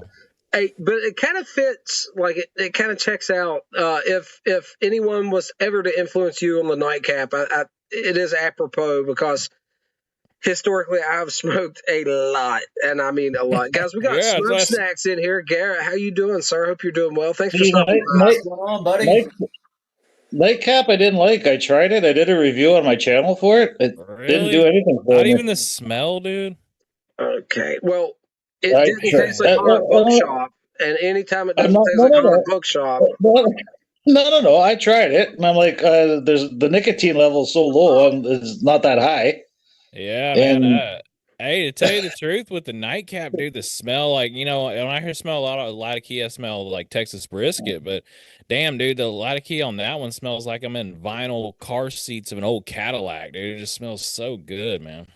I like Pirate Cake better than Nightcap. Oh, hey, wait, Pirate Cake, yeah, that's a good one, dude. you guys both need to try Captain Earl's Night Watch. It's very similar to Parrot Cake, but it's not quite as high. Yeah. Well, the Latakia is still Well- a lat bomb, but it's got like more diversity and depth and stuff. So, But and the it's- Pirate Cake's got the Jolly Roger on it, dude. well, I am a fan of Jolly That's Roger. like plus I- 10 horsepower, dude. It's I like Ted smoke Russian. gets me because it's so potent. But I love to smoke it. Don't get me wrong; it's a great smoke. Dude, Yeah, I like 10 Russians. 10 Russians is good stuff. Okay, I well, haven't tried. I love 10 Russians. I think Night Watch edges it out, though, to be Who honest makes with 10 you. Russians, dude? Captain Earl's also produced by Captain Earl's. or manufactured Yeah. by. Yeah. Yeah. So a bunch of people are arguing with me. They're like, man, pirates never smoke no pirate cake. I was like, yeah, you're right. But if they could, they would. They'd love this shit. That's right. That's the answer. There we go. No, pirates used to smoke twists or whatever, or Yeah. plugs soaked in rum usually. Yeah, for That's what 7 they days, usually make do. it across to the new world, man. Yeah, well, their peg legs are probably soaked in rum, too. I'd say everything was thoroughly soaked in rum. Hey, fun fact, guys, tobacco was the only thing that pirates would steal that immediately after they plunder, they would pass out to everybody because it built up the morale. Everything else went in the hole until the trip was done. Nice. Cool. Do you know one of the unfortunate commodities, depending on where they were, that would have to be stolen was water? If you plundered Yeah. a ship, you would steal their fresh water. That and that- they ate so much damn Yeah. meat. That's why they were all jacked up, dude. What was that thing that they had? Dysentery or what was it? Beef. Scurvy. Scurvy. Yeah, that's why they had the Yeah. damn scurvy. They were all eating meat, but they weren't eating no damn vegetables or nothing, dude. Well, No vitamin, lack of vitamin C. Yeah, Yeah, vitamin limes. C, there you Limes go. keep well was the big saving grace. That's why I there. like y'all, man. Y'all keep me honest, dude. Have y'all ever seen one of these on the Dr. Grabo where it screws in, dude? Yeah, just talked about those on the podcast. Something like this? episode. Oh, Looks something Yeah. like yeah, that's one of that. their. Dude, I need to come on the podcast, man. All my there questions one- are answered. Wrong. We'll interview you anytime you want to, my man. What And now I do gotta you smoke. listen? What do you brisket recipes? Yeah, dude. I'll show you how to make brisket. We'll need to talk about the Texas Twinkies. Oh, dude, yeah. I sent you the recipe for that one, huh? You did. Did you try it My son is actually wanting to try that soon. I just been busy. yet? Dude, it's a good one, man. You can put it on the grill, smoke them on 225 for like an hour and 45 minutes, and they're good, man. Go ahead. It's a bacon wrapped jalapeno with cream cheese conglomerate thing. Looks delicious. Yeah, dude, but you can take some of that chupacabra. So the trick is with the cream cheese, man, throw that in the microwave for like 10 seconds just so it's not so thick. And they got this seasoning I like called chupacabra when I'm not mixing my own. And throw some chupacabra in there with some cheese and mix it all up and then fill the jalapeno shells with that. Then wrap it in bacon. And if you want an armadillo egg, take that thing and wrap it in sausage, like breakfast sausage meat, and smoke that bad boy. You'll have to send me an armadillo leg. We don't have those here. Armadillo egg. Yes, sir. They're good. Egg. What? No, is it seriously an egg from armadillo? Is that just They're a something you mammal. thought thing? No, that's just what we call in Texas because we take a Texas Twinkie, which is a jalapeno popper, but we cover the whole thing in breakfast sausage and then smoke that so it looks like an egg. Oh, The kids call them dino eggs, but I was like, dude, the duck-billed platypus is the only mammal that lays an egg. What are you talking about?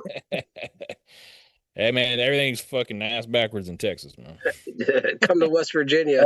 They hate it. Armadillos are known to give you leprosy, though, so you got to be careful with the armadillos. Yeah. Dude, you ever seen armadillo? Oh my god, dude. No, I've never seen one. we were out like 20 miles. Have y'all ever heard of Nature's Bluff, dude? So we're camping, me and my wife and the kids and my little brother. We're camping out in Nature's Bluff, dude, at like 3:00 in the morning. You know, we're kind of looking for Bigfoot. We hear this big ass fucking animal, dude. We hadn't heard shit all night. And then we started hearing some wood knocks. We're like, oh, dude, Bigfoot's here. Nah, dude, true as shit, man. That we had that spotlight from Walmart. And my wife turned that on, dude, and it was an armadillo's blind ass tripping over everything in the forest, dude, coming to the campsite. Do you guys have wild boars out there? My wife will tell you yes, but I haven't seen any. We do in West Virginia, but not like Texas. Well, for some reason in Texas, I guess they shoot them all before I see them because it's helicopters shooting them. Geographic dependent in Texas. Texas is a giant freaking state, but some of the big agricultural places in Texas, there is a huge influx of them. You ain't lying, dude. You go to El Paso and it looks like where Cactus is living at, and you come here and it looks more like where you're living at with the forest, man.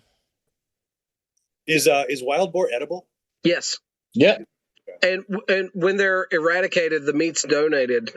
That being said, if it's not processed in a certain way, it's not going to, like, let's say you take a ham off a wild boar and you roast it. It's not going to taste like ham from the store because it's not been processed the same way. It's going to be what's considered brown ham. Just like if you take the belly to make bacon, and it's not cured the same exact way that bacon from the store is cured, it's not going to taste the same. So as far as pork goes, it's all about the processing. A pork chop is a pork chop. It's not processed, but like dude, the ham and the bacon and stuff, if you don't have someone to do it correctly, it will taste wildly different, and I know, than what you're used to. In this economy, if y'all ain't living on deer meat, I don't know what to tell you, dude. Deer meat's awesome. My wife makes deer meat spaghetti. I make deer meat enchiladas, dude. Way cheaper. Well, obviously, it's in the yard, but East Texas, me and Hunter would have starved to death as children if it wasn't for deer meat. Yeah, dude. That white-tailed deer, man. I don't think most people have any idea how much whitetail I've eaten in my life. It's an absurd amount. Yeah, we got pounds of ground deer meat in the freezer, dude, just for any kind of dinner. Hell, hamburger, helper, anything, dude. I don't hear people talk about it enough, but deer jerky when it's made. We try it. Oh man, it's so good. So we grew up really poor, man, and deer was the meat source, and there was times we harvested it completely illegally.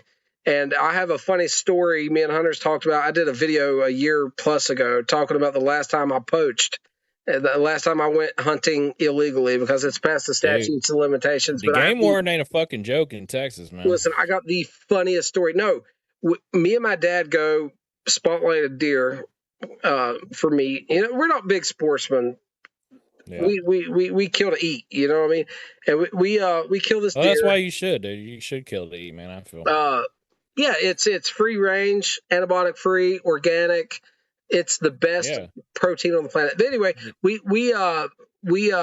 kill this deer and we cut it up and it's in the back of the Blazer, and we head back towards town. Was it one of them old K5 Blazers, dude? No, I wish, right? And we get to the railroad tracks at the entrance of town, and there's a DUI checkpoint, and it's like 11 at night. Let's go. The beast smells like Copenhagen, but keep talking. We get to this DUI checkpoint, me and my dad, and we have blood up to our elbows. You know what I mean? Oh, dude, that shit would fly in Texas, dude. And we pull up to this DUI checkpoint, and the state cops are like shining their flashlight in. Dad hands him his ID, blood up to the elbow, and the cop just looks at it and gives us this look. And I'm like, oh shit, here it comes. And he hands it back to Dad and takes a step back, and he's like, "You gentlemen have a good evening." And we went home. No idea how we didn't get in trouble that night, but he did not ask another question. But yeah, that happened. Damn. So I got a funny story like that. So I'm not really a fisherman, right? But my ex-wife's cousin was he loved fishing, right? Loved fishing, and people do a lot of elk hunting and fishing here in Arizona. Like this is a hunter fisher's like wonderland here when you get up in the mountains, right? Dude, elk jerky's good. And so he's like, oh, we're up at my ex-wife had a cabin up on the rim here, beautiful place. Well, the cabin was kind of dumpy, but the area was nice. And he's like, let's go fishing. And I'm like, okay, and you're supposed to get a permit, right? He's like, we don't need permits. It's like, well, he already had his permit because he's a regular fisherman. I was like, do I need one just to fish for today? He's like, I mean, yes, you're supposed to. He's like, you'll be fine. The freaking second I put the goddamn line in the water, boom, game warden out of the bushes. Yeah, that's the game warden, dude. I'm telling you. And then the hilarious, second hilarious part about it is, so at my job every year they do a background check, right, looking for felonies. That showed up on my background check. But it said poaching. It didn't say like you're like killing the last black rhino for its ivory. Yes. Dude, I don't know if it's this way across the nation, but game warden don't have to have a warrant or nothing, dude. They can just walk up in your house. Game warden's got more authority than state police in West Virginia is the common knowledge. I don't know how much true that is. Here in Ontario, where I live, the game warden can, if somebody says something, they can walk into your house and say, "Let me see your freezer." Yeah, right away. Yeah. They can also, if you're out hunting, they can take your truck. They can even confiscate your camp. They can take your boat. They can do whatever they want to do. Wow. And they love smart asses, dude. If you tell a game warden that you're not fishing or you're not catching, you're fishing, oh, dude. Oh, shit. Don't do that. It sets them off, huh? Guys, we got a Piper in PR in the chat. Very good to see you, sir. Hope you're doing well. Yeah. If I've missed anyone, please forgive me. The Puerto Rican. No, I don't big game hunt. I hunt for rough grouse or spruce grouse and I love grouse. No shoe hare. That's what I hunt for. Man, I love grouse. I don't even know what a grouse is, dude. You're gonna have to enlighten pheasant? me. It's like a pheasant. It's a smaller. It's a gray and black bird. Look it up on your computer there, Patrick. Yeah. It's a gray and black bird, and it looks like a chicken. Hell yeah! I'm gonna check that out, man. Is it about the size? No, the meat's about the size of your fist once you clean them. Yeah, it's you get a little bit of breast meat out of it. Yeah. So you get, but they're delicious, man. Roasted grouse is among my favorite. Captain, fowl. You use OBS, right? I do. Yeah, maybe we can start doing that, man. Where we're like, because you know how in OBS you can set the scenes or whatever. Like, at the beginning of the live, I have like the song playing, whatever. And maybe it'd be cool on live streams, like if we did that, where we had one of the scenes on OBS was like a desktop, and we could look up pictures and shit, kind of like they do in other podcasts. That'd be cool. I could actually do that real quick. I'm actually using Slobs at the moment. If you're familiar with it, Streamlabs. OBS. I just use OBS, man, because it's free and. Well, Slobs is free as well, and it's a port of OBS. It's like an enhanced OBS, and Slobs was made for video game streaming, which is how I got started with this software package. I'm affiliated on Twitch. I used to play games on there back in the day. Dude, used to skate too. I seen your old video, man. Yeah. Skate. Skateboarder, longtime skateboarder. Knees not doing so well, but you guys would not imagine the adventures I've had with a skateboard. Hell yeah, dude. Yeah, Johnny showed us his wrist from skateboarding last night, man. That thing looked like it was like crooked. It looked like that. It had a certain angular aspect to it that did not look normal. He held it up one way, and like I don't remember which way it was. Like this way looked fairly normal, but this way it was like, you know what I mean? I'm like, no, hold it that way again. It was horrible. Yeah, I actually got to catch that part. The Johnny's jacked wrist. That was something to see. Oh, seeing Hunter without a 6.73 is making me feel out of place. I know, right? I've been venturing out of my comfort zone, man. That Savinelli he has is one I gave him, and that thing, it don't look that big, Hunter, on film. That pipe's a damn unit, man. It looks pretty big to me. Listen, it's a unit, man. Yeah. That thing is a quarter of a tin of tobacco unit. It's a biggie. What shape is that, Hunter? It is a Savinelli 111 EX, which stands for Extremely X. So the EX is the biggest line Savinelli has above the KS, the king size. So is it bigger than a Hercules or is it smaller than a Hercules?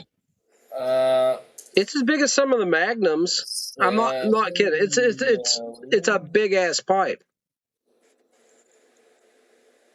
Extraordinaire is what it stands for. Extraordinaire. Okay. Oversized hardy pipes. These models feature bold proportions, extra large, voluminous tobacco chambers. As far as the Hercules, Savinelli even dedicated a specific namesake line, the Hercules series, entirely to their massive EX size. So the Hercules is like a line within the EX size.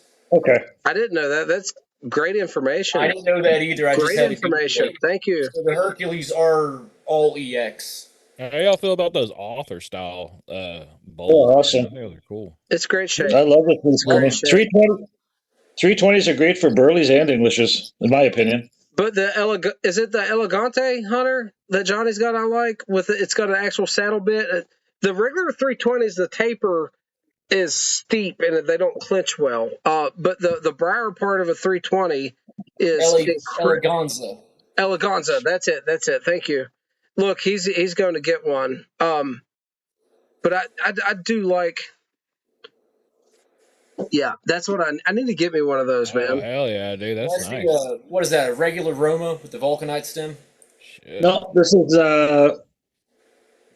Porto Servo. That's a Savinelli? Okay. Yeah. Yeah, it's a Savinelli. This is what I get from my brother. Y'all don't hold against me, dude. I've never in my life smoked a Savinelli. Oh, man. That's okay. This little puppy here is produced in the same factory, man. You can get these for $70. This is a Rossi 8801. Yeah. Rossi's are good. I'm going to go get my 8320, I think. Dude, whatever pipe that you gave me, Captain, that one that looks like a UFO, that pipe is the shit. It's Donald and Brewer. He calls it an Alaskan because Eskimo can be offensive to white we're calling it an Eskimo. Blue hair. Not the Inuit tribesmen. They don't get offended by using Eskimo, but white liberal chicks get offended. I'm going to tell you right now, it's smart marketing, dude, because you called an Eskimo. When I went to go look up the pipe, the first video that popped up on Google, not YouTube, was Captain Burley Sly smoking the Eskimo. So I was like, hell yeah, dude. When you first That's got the classic pipe shape. He calls it an Alaskan to be a bit more sensitive. And it's probably smart on his part. But the classic shape there is an Eskimo, and Steve at Donald and Brewer does a fantastic job. As far as the artisan market, his prices are more than competitive. He's putting out way more than what you're paying for with those pipes. I know you don't say it. Author. Hell yeah. Beautiful. Oh, did you guys see my latest video with one of my latest videos with my new pipe? I haven't seen it yet. I haven't seen any content from yours in a minute, man. I'm gonna have to search it. I don't get updates. You guys don't watch my videos? I'm gonna cry. All that work I put in for you people and nothing. Listen, I'll make it up to you. Hey, don't tell Johnny that shit. He'll hold it against you, man. He look at Hunter. I'm just kidding. I'm just kidding, guys. I know everybody's busy. I don't have time to watch everybody's videos. I feel like if I don't search people out, I don't see their videos, though. Oh, the Dracula. I love it, man. Girlfriend picked love it. Hell yeah, man. Someone sent me a Dracula, and I love it, too. I'm just not wild about the sandblast on the one that I got, but I like that one. The Rusticated. The issue I have with this one, though, it smokes fantastic. It doesn't pass the pipe clean all the way through, so I got to take it apart to clean it. Johnny's got the one I like, man, the ADS. Or maybe he gave it away in a giveaway or something. But Johnny's still here. He said, "Don't worry, Hunter hasn't seen anyone's videos." Man, Johnny. That's funny. It's like Beetlejuice. You say his name 3 times, he just shows up. But yeah, that Peterson ADS Dracula is probably my favorite, man. I don't remember. Did he give that one away? I don't know. Johnny had one. He might have gave it away, but I mean, a freaking fantastic looking pipe. You talking about the Dracula Johnny had? Yeah, the ADS, Dude, Peterson the one that ADS. oh my god, that was beautiful. I was trying to win Gorgeous, that pipe so bad. just gorgeous, and that shape, the ADS. I was like heartbroken when I lost that giveaway. I was like, damn, Johnny. Really, really nice. Luxer says, Hunter, unsub him. Damn, cold blooded. I don't think so. I like Johnny, but I don't get to watch many videos anymore. I'm pushing like 70 to 80 hours a week minimum right now. Yeah, Dude, yeah, minimum, man. You don't got time for nothing. I'm showing up at his work fishing. I'm rubbing it in. He's got it rough, man. Johnny's still got his ADS Dracula. Man, that's awesome. That's maybe. Yeah, nice brother, Dakota. Oh, I'm fishing while poor Hunter's working. Yeah, nice. I love those videos. I mean, and like I look lazy because I sneak away for 5 minutes to sit in my truck and have lunch, and I'm not even supposed to do that. That's true. And who shows up to Dakota? And like, he probably thinks I do nothing all day. This is the 10 minutes I get a day out of my 12-hour day on site. That's not including the reports I have to do at home. And here comes Dakota to fish. I'm like, you gotta be kidding me. There's always days when it's like I've gone through hell. Just like absolute awful day on site. Stuff's broken, deliveries arrive late, deliveries we didn't know about, whatever. And then I'm just like, I just need 10 minutes. And here comes Dakota with a fishing pole. I'm like, mother. Like, so this is what you do all day, huh? Johnny said, "You never smoked a Savinelli, you'll never win a giveaway." Damn, I think he means it too. Shit. Oh, there's nothing wrong. Savinellis are great. I like the Savinellis, man. And that being said, I've had problems. Bowl coating. Yeah, I've had issues. They're very well documented. Yeah. But I love Savinellis, guys. I'm gonna grab a pipe. I'll be right back. I only have a couple Savinellis. Ask Hunter. Yeah, yeah, 2 or 3. I think you're the only person that I personally know that has more Savinellis than I do. Now, I haven't bought any in a while. Didn't Luxter have as many as you? I know Luxter has more 673s than me. Okay. How many Savinellis do you have, Hunter? It's not, well, I don't think it's that many. It's like 20. God, dude, I don't even own 20 pipes. I own like 5, dude. Oh, Jesus. I got to get one on back together, so I'm down to 19 when you think about it. I have 15 673s. Jesus. Okay, Hermit, I knew you had more Savinelli, so you have more 673s as well. Hell, you and Luxter have more Savinellis than I have. Hell, one of those 5 pipes that I own is a cob that Cactus sent me. Nothing wrong with that. Cobs are good. I didn't like cobs at all until Cactus sent me one. Then I made a video. A lot of cobs this year. I've always had a few cobs laying around, but they've always been just like toys to play with when I get bored and just want to change things up a little bit. But I started buying the kind of fancier cobs with the acrylic stems that does not accept the filter, so it has the corrected draw, at least corrected. Yeah. I love them, man. I can't get enough. Man. They smell good. Hell like yeah. $40, and it's just a phenomenal pipe. And I've never had a cob burn out. I've had cobs for over 10 years. You know what I mean? And they're still going strong. I've got cobs that I used for work when I worked at the casino.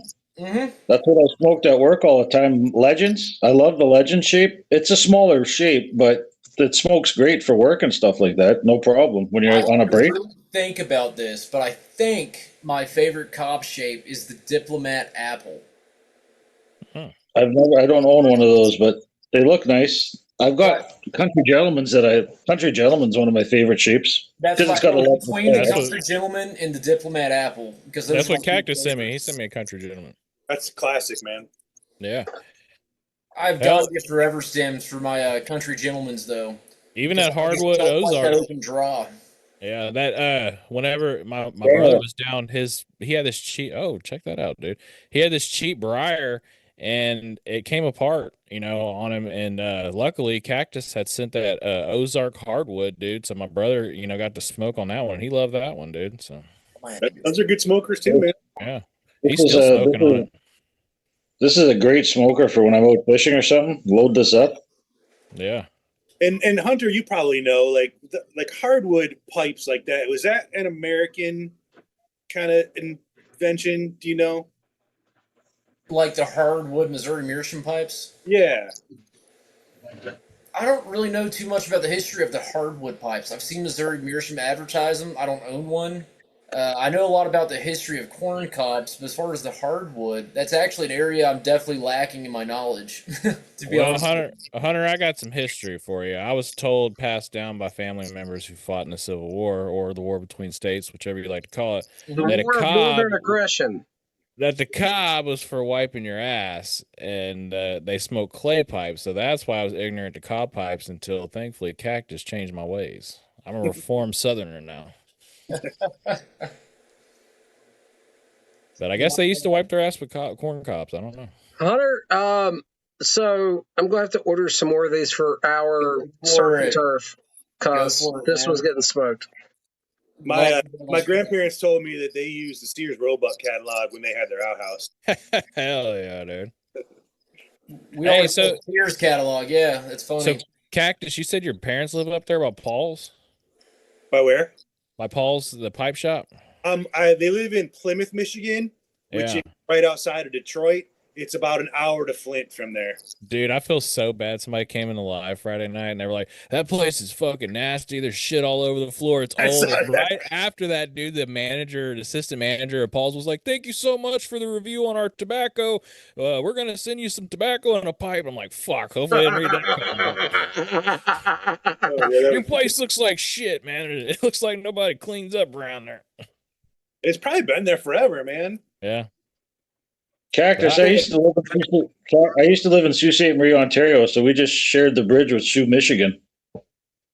By the way, Flint is a fucking shithole. Really? I heard the water sucks. I hear the water's really good quality. Oh Jesus, yeah, that was a whole fucking thing, man. God damn. Yeah. Beautiful water. I had a couple of friends that grew up right outside of Flint. You know that. So Grand Blanc is like a suburb of Flint. You know. Like those fuckers knew how to fight too, because like you growing up in that area, man. I'm digressing here, but I was at a party one time and I had a ex-girlfriend and she was going out with some other dude, and this dude got in my face, like I don't know why, and my buddy from Flint was standing right behind him, and I didn't realize I'm not, I'll fight, but I'm not like a fighter. A lover, not a fighter, man. Yeah, and this guy was like just kind of like talking shit, and I didn't really think anything of it. And my buddy from Flint, like, bam, just dropped him like that. He's like, he was gonna punch you, dude. I was like, really? I was like, yep. Oh, I wouldn't have seen it coming, dude. So I don't know how true this is, but I heard the cartel don't really give a shit about drugs no more. Now they're after the water, man. They're trying to take all the water sources. I know they own a lot of avocado farms. Yeah.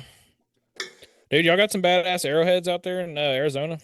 I've never found one. We got some awesome artifacts here in West Virginia, man. We are heavy with them. I've seen some collections you guys would not believe. Personal collections, 5-gallon buckets full. Like, you got any points, Captain? I've got a few. Nothing impressive myself. What we do have out here, though, we do have some ruins that are, because nothing falls apart out here because it's so dry. So you can actually go up into the mountains and like see like adobe like cliff dwellings and shit like that. It's pretty cool. Hell yeah, dude. I want to go up to Canada where Urban Hermit's at, man. I know they got some badass Bigfoot stories out there. Oh, yeah. I got a good one. Hell yeah, let's hear it. I was out hunting a couple of years ago with my dad. We stopped. I go for little walks. I can't walk like I used to because of my hip. Yeah. That's why I'm no longer working. But anyways, a couple of years ago, I was going for a walk up one of my little roads that I walk on. And going in, I didn't see nothing. Like I was looking for birds or whatever. Look at the moss, look at whatever, right? Just dawdling along. As I was coming out, I looked in the moss in one spot, and I saw a footprint right in the moss. Hell yeah, dude! I'm like this. Like either I'm thinking or something ain't right here. And I looked. Sure enough. Now I wear a 9.5 boot, right? Yeah. Or shoe. I put my boot right beside the footprint, and I looked. I'm like, yeah, that's Sasquatch right there. And like size 20. I walked out of the bush, looked at my dad. I said, We'll "You're see not you going to later, believe." Johnny. He goes, "Oh, Johnny left. I guess I'm boring." But Happens to the best of us, man. I told my dad. He started laughing. He goes, "Oh, he won't bother you." Just So there was something there. Let me But tell I you. saw Let me tell you a secret about Bigfoot, dude. A lot of the native tribes, they leave tobacco as an offering to balance the karma. Because they feel that Sasquatch is the police, like the protector of the forest. So they'll leave tobacco as an offering. Whose Bigfoot story was it where they were getting boulders thrown at them? That was Pipe, the Willie the Prepping Piper. Yeah. It's like he was getting like huge boulders thrown at him. It's like, what? Yeah, I practiced Native American culture, so I should have put tobacco down. I just didn't think of it at that time. But we saw, I saw that. I was like, oh, that's cool, but I'm just gonna get out of here just in case. It wasn't a bear paw print. I know that for a fact, and it wasn't a human footprint because it was too big. Hell no, it was Bigfoot, dude. Yeah. So I told Dad. My dad just laughed. He goes, "He's not gonna hurt you. You know that." I'm like, I know. I just didn't want to be around in case. I'm out. Moments and seasons. How are you tonight, sir? But I like, I go out in the bush. I like to look for things. So if I see something, I see something. Moments and seasons. I gotta talk to you, man. Did you like that schematic design, or was it dog shit? No, that was awesome. Super cool. Hell yeah, dude. Super cool, man. Oh, that 8 state. Just in case anyone's interested, Smoking Pipes just got a shipment of Sheraton rolls, which is the match to Dunhill Navy rolls. Only $28 a tin at the moment. Damn, dude. Hunter's got them on speed dials 10 o'clock at night. They're like, hey, go tell these people this shit. Good stuff, but I'm not paying that price. I'm not paying that for it. Well, it's just like when you guys. Oh, sorry, Patrick. Go ahead. No, you're good, Urban. Go ahead. What you got? I was going to say, just like when they were talking last week or the week before about Presbyterian mixer, it's coming in pouches. You're paying more money now for the pouch than you are. What I said, if you have to charge more, I get it. Things are more expensive. Or if you want to keep the price the same, but like switch to cheaper packaging, I get it. But don't change to cheaper packaging and then jack the price. Do one or the other. Hey, somebody told me that when this guy comes out, it's going to be $17 a tin. Yeah, touch high, but for I was like, dude, what's the jump on that, dude? Is there I'll pay it. Bear in there? I guess maybe that's the argument of this Turkish Latakia that they say, or pride. I don't know, man. But that's a big jump, man. Mm-hmm. Yeah, it's $14.88 is your typical 2-ounce GLP's tin right now. So that's about a $2 jump, a little over. That does sound steep, and that was coming from Jesse. And dude, Jesse bought like 10 pounds or like probably 10 pounds at 8 State. He was buying up everybody's supply. I was like, Jesus, man. I guess we should be grateful that we're not paying that 175 Australian that those guys are paying. Oh my god, dude! Lukester said he wouldn't dress up as Bigfoot in Kentucky. They'd shoot him and sell his pictures. Well, they're going to do some other stuff before the pictures get taken. So, hey, will me the picture so I can put it on a T-shirt, Lukester. No, you like British Columbia? A lot of Bigfoot sightings. Yeah. I got a question, Urban Hermit.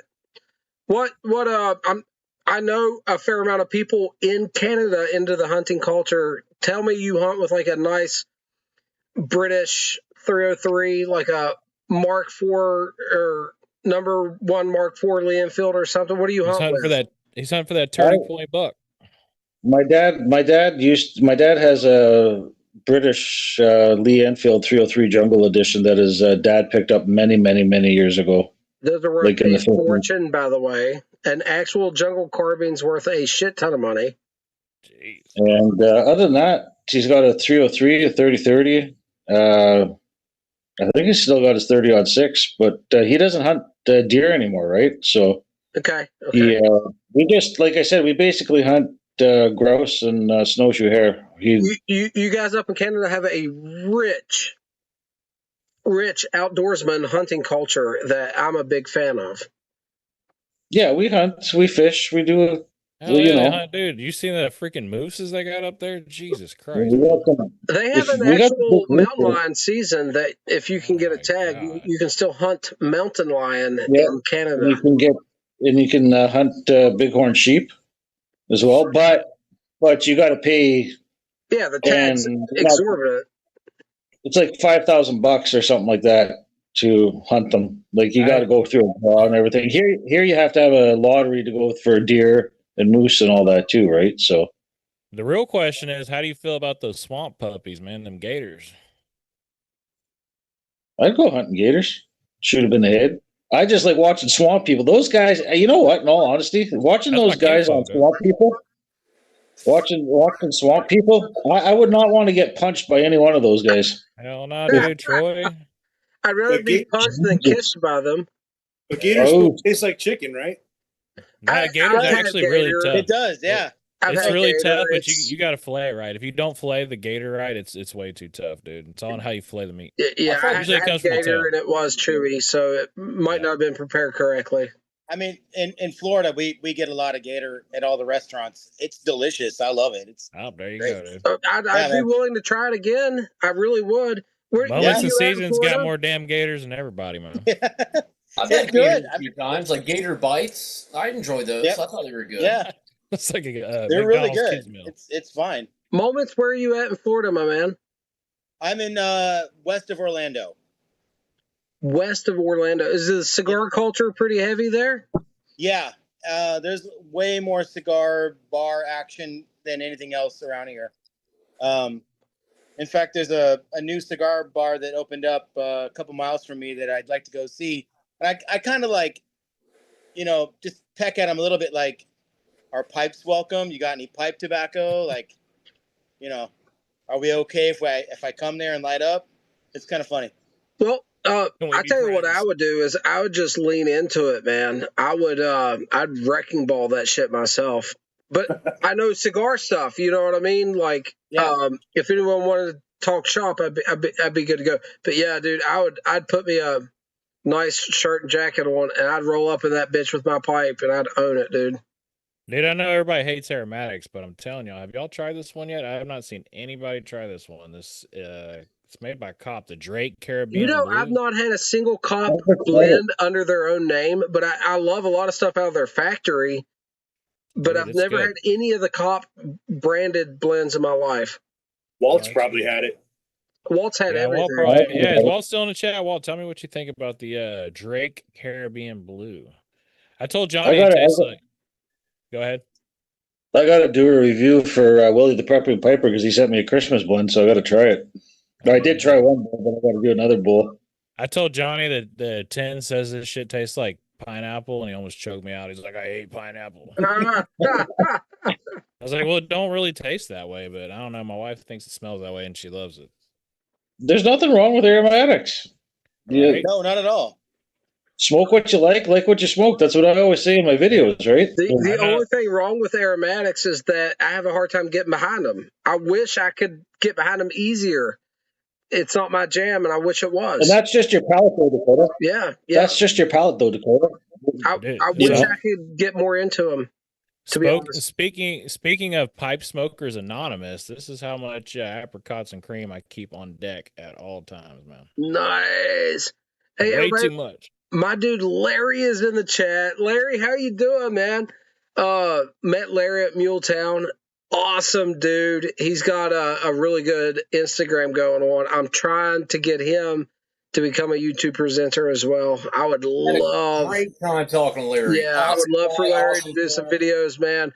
It was so cool meeting you, bro. Patrick, have you tried Bayou Morning yet? No, man, that's actually the one I have not tried. It's a good Hunter one. got me hooked. It's a good one. Hunter got me hooked on that one. Bourbon Blue, I think, is it bourbon? Hey, Urban, have you tried the flake version of Bayou Morning yet? I hear it's a lot different than the ribbon cut. Not yet. I may order some eventually, Hunter, but right now I'm just focusing on getting as much Haunted Bookshop, Big and Burley, Old Joe Krantz, and Pegasus as I can right now. But Bayou Morning is definitely on the list of things to keep ordering. So how is Pegasus? It's great. Pegasus is great. Dude, I want to love Haunted Bookshop one day. Yeah, to me, it's better than Haunted Bookshop. I think Haunted Bookshop is a little. I'm kind of coming at it a different way, Cactus, because for me, Old Joe Krantz is better than Haunted Bookshop. All right, and we're talking about some of the same varietals here, and they're like very similar, just mixed differently. Urban Hermit, between Big and Burley and Old Joe Krantz, which one tops it for you? I don't remember your opinion. Well, I like them both. They're part of my rotation, right? So I like them both. Okay. Big and Burley has a lot of key in it, right? Where just a hint. Just enough to add a nice flavor to it, right? Okay. Now, Old Joe Krantz is dark Burley, cube cut Burley, Red Virginia, and Perique. Yeah, okay. Old Joe Krantz is mine. Old Joe Krantz is my. It's over Big and Burley. Yeah. It's over Haunted Bookshop. Although I like those as well. I like the white. I like the white Old Joe Krantz. Oh, Larry Giles says East Texas definitely holding it down. Hell yeah. But yeah, I think Larry needs to make some videos too, man. Brutal Enough said a lot of cop arrows have some component that causes an inflammation on my gums. Damn, that sucks, Brutal. Oof. I can give you my favorite of the bunch. Is by far Haunted Bookshop. All-time most smoked blend. I brush my teeth with it morning and night. That's a match. Haunted Bookshop, man. Don't get me wrong, man, but Old Joe Krantz really has a little bit of an oomph to it that is like more. I can daily drive that so much easier. But I love Pegasus, I love Old Joe Krantz, and I love Big and Burley. So I don't discriminate. I don't either. I like all three, but Old Joe Krantz is my favorite out of the pick. And my order would be Old Joe Krantz, Big and Burley, and then Haunted Bookshop. I'd be lying to you if I said my favorite Burley was in Prince Albert, man. I like Prince Albert. Prince Albert's good stuff. I went through 2 tubs last summer. Dude, HTV, you can buy a tub of that and burn it down to the ash, man. Yeah, and what was I going to? Oh, going back to Cactus. Now Pegasus. The difference with Pegasus, it's Haunted Bookshop, right? But minus the Perique, so it's got unsweetened black Cavendish in it. So the unsweetened black Cavendish adds a little bit of sweeter flavor to the blend. That's probably why I like it. So it's a little bit. It's milder than the Haunted Bookshop. Has done away with bulk discount purchases. What? I don't order from Pipes and Cigars because I don't think we can order from them here in Canada. Dude, I feel bad for them because I had a bad experience with them, dude. Like the first time I was trying to buy tobacco over the internet, I tried Pipes and Cigars and they just held on to everything and couldn't verify something. So like it was a nightmare, dude. I just ended up going with Smoking Pipes. Yeah, that's all right. Smoking where I order from here in Canada is either Smoking Pipes or Four Noggins. Do they ding you for like Canadian taxes when you order? It's about because I buy by the pound, so I order say a pound of Haunted Bookshop. I pay $232 in taxes. Good. Oh, God Almighty, dude! Jeez, you're paying 4 times what I pay for a pound of Haunted Bookshop. But if you think about it, I'm paying a tin here is like $57, right? Jeez. There's $67 plus taxes. We're over bitching. Is the Canadian dollar pretty much on par with the U.S. dollar right now? No. We're at 72 cents US or something like that. Yes, that sounds right. This will make you think about Haunted Bookshop. I didn't even order it from SmokingPipes.com. I ordered a couple of tobaccos. They sent me 8 ounces on accident, and it only cost me like I don't know. 50 US because I bought I was just buying like a 10 and something else. I think it was like Sutliff custard or some creme brulee or whatever that was. If y'all do want to hear a really good story, Haunted Bookshop is a good story, and you can listen to the audiobook free on YouTube, and it's really cool, and it does have to do with pipe smoking. It's a great story. It's a great book. I read it. It's amazing. I haven't read that one. Actually, I might actually do that. The Proprietor. Look for the smoke. I'll just buy Audible, guys. I listen to this stuff at work. I'll just buy. You guys would not believe how much money I spend on Audible to listen to books, man. But I'm listening to over 100 books a year on average. Like, Dude, you need to go buy my book on UFO stories, man. It's on Audible. You'll like that. Okay, definitely, bro. Under your name? Yeah, it's not real stories. It's just shit I made up. It's like a sleep thing, but it's pretty cool. Dude, I listen. You guys would not believe the wide range of stuff I listen to. It's insane. We have so many UFO potentially sightings here in Arizona. I don't know why. Like, have you ever see Fire in the Sky, the UFO movie? Supposedly, is it that Travis Walton one where he Yes. got abducted? Yeah, dude. I watched a documentary on that. I watched that episode of South Park when he was got the anal probe. when Cartman got the anal probe, is that what we're talking about? Oh shit, dude! Chef on that one. that Travis Walton story that happened here in Arizona. Really? I guess because he was a logger. I thought it was somewhere else. Oh no, it did happen there because it happened close to National Forest, didn't it? You don't think of logging when you think of Arizona. I'll be honest. No, not at all, dude.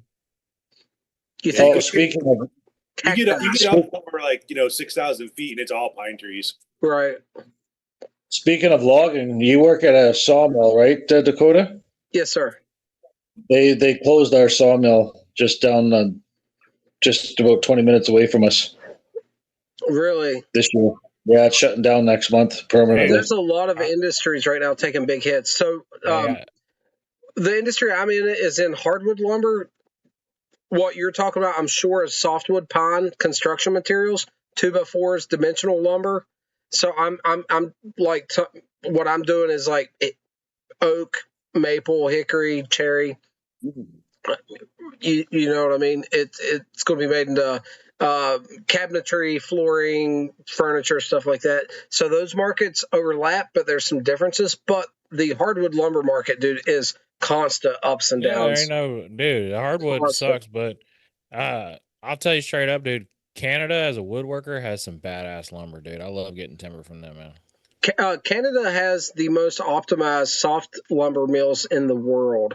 As a whole, maybe not in his area. He's got a mill just shutting down, but they've got it worked out to a science, and they can put out they do hardwood as well, by the way. So keep that in mind. But a lot of construction material, 2x4s, 2x6s, all the dimensional softwood lumber been put out in bulk in Canada. Big volume, big numbers of volume. That market is cutthroat, man, and whole industries can fold up like really quick. Well, with us right now, it's the tariffs, right? They're just killing us. Yeah. In some ways. But Dakota, you work for like Georgia Pacific or something? No, there's a Georgia Pacific mill near me. I work for a privately family-owned company that's been in business since 1925. Same family owns and operates it, and it's actually a two-part system. I actually don't work at the sawmill part. I work at the kiln dried part. So it is a sawmill and a kiln dried operation. How long do y'all kiln dry lumber over there? Different amounts for different species. Something like poplar, American tulip wood, a week. Something like red oak, a month, and everything in between. And it also depends on what the moisture content is when it goes in the kilns and stuff like this. But my job, roughly speaking, is I'm the head lumber grader. On the way out, I'm grading the lumber and the last check on it before it goes international. So we do we do no retail anything. Nothing's purchased where I'm at. Big international order type stuff, and I'm the last check on it before it goes overseas somewhere. So a lot of money involved. If I make a dumb decision, it comes back on me, and then that's I've been doing this for. I've been grading lumber for over 15 years, so damn, dude. Yeah, lots of money. How did you get into that? That seems like my grandfather actually was a hardwood lumber grader as well. So where we're at, we have two big natural resources: coal and timber, and That's the two big industries here in Central West Virginia, and I'm not going underground. Like that's not in my DNA, dude. I'm an above ground guy. So got a job just stacking lumber, and I started stacking lumber at $5.15 an hour, and got my foot in the door and worked my way up to the company until I hit the ceiling.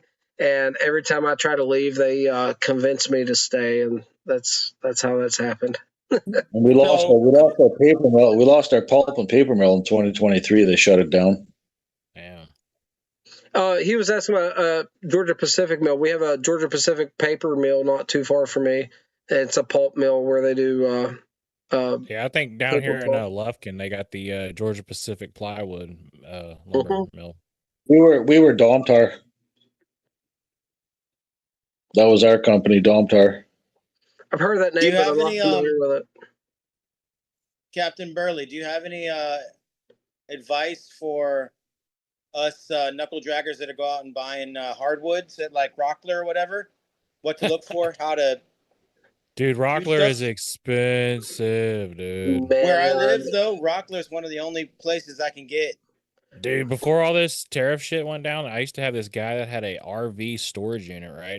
And he had every kind of exotic wood you could think of. Just out of the storage unit, he sell it. But now he's down to maybe some walnut and maybe some maple, dude. I tell you what's really funny, guys, if you're into woodworking, is at work I have my own personal collection of boards I have set out of boards with figure, right? Curly stuff. It has figure in it. And I've got some flame grain stuff you guys would not believe just sitting beside a wall because we don't specialize in anything like that. We do huge, vast bulk stuff. And I've got stuff set aside that I might purchase one day. Where I'm at the moment, I can't do any woodworking. The house I'm moving into, hopefully soon, Lord knows, please pray for me. But you guys are under contract? What's that? Y'all under contract now doing underwriting? What do you mean? The house you're getting? Oh no, the house is pretty much paid for. It's going to be given to me, and I'm just going to. Oh hell yeah, dude! Like pay back whatever, whenever. As soon as my sister moves her stuff out of it. Hey, that's awesome. Yeah, no, it's still actually got. It's still under mortgage, but it's at the very end of it.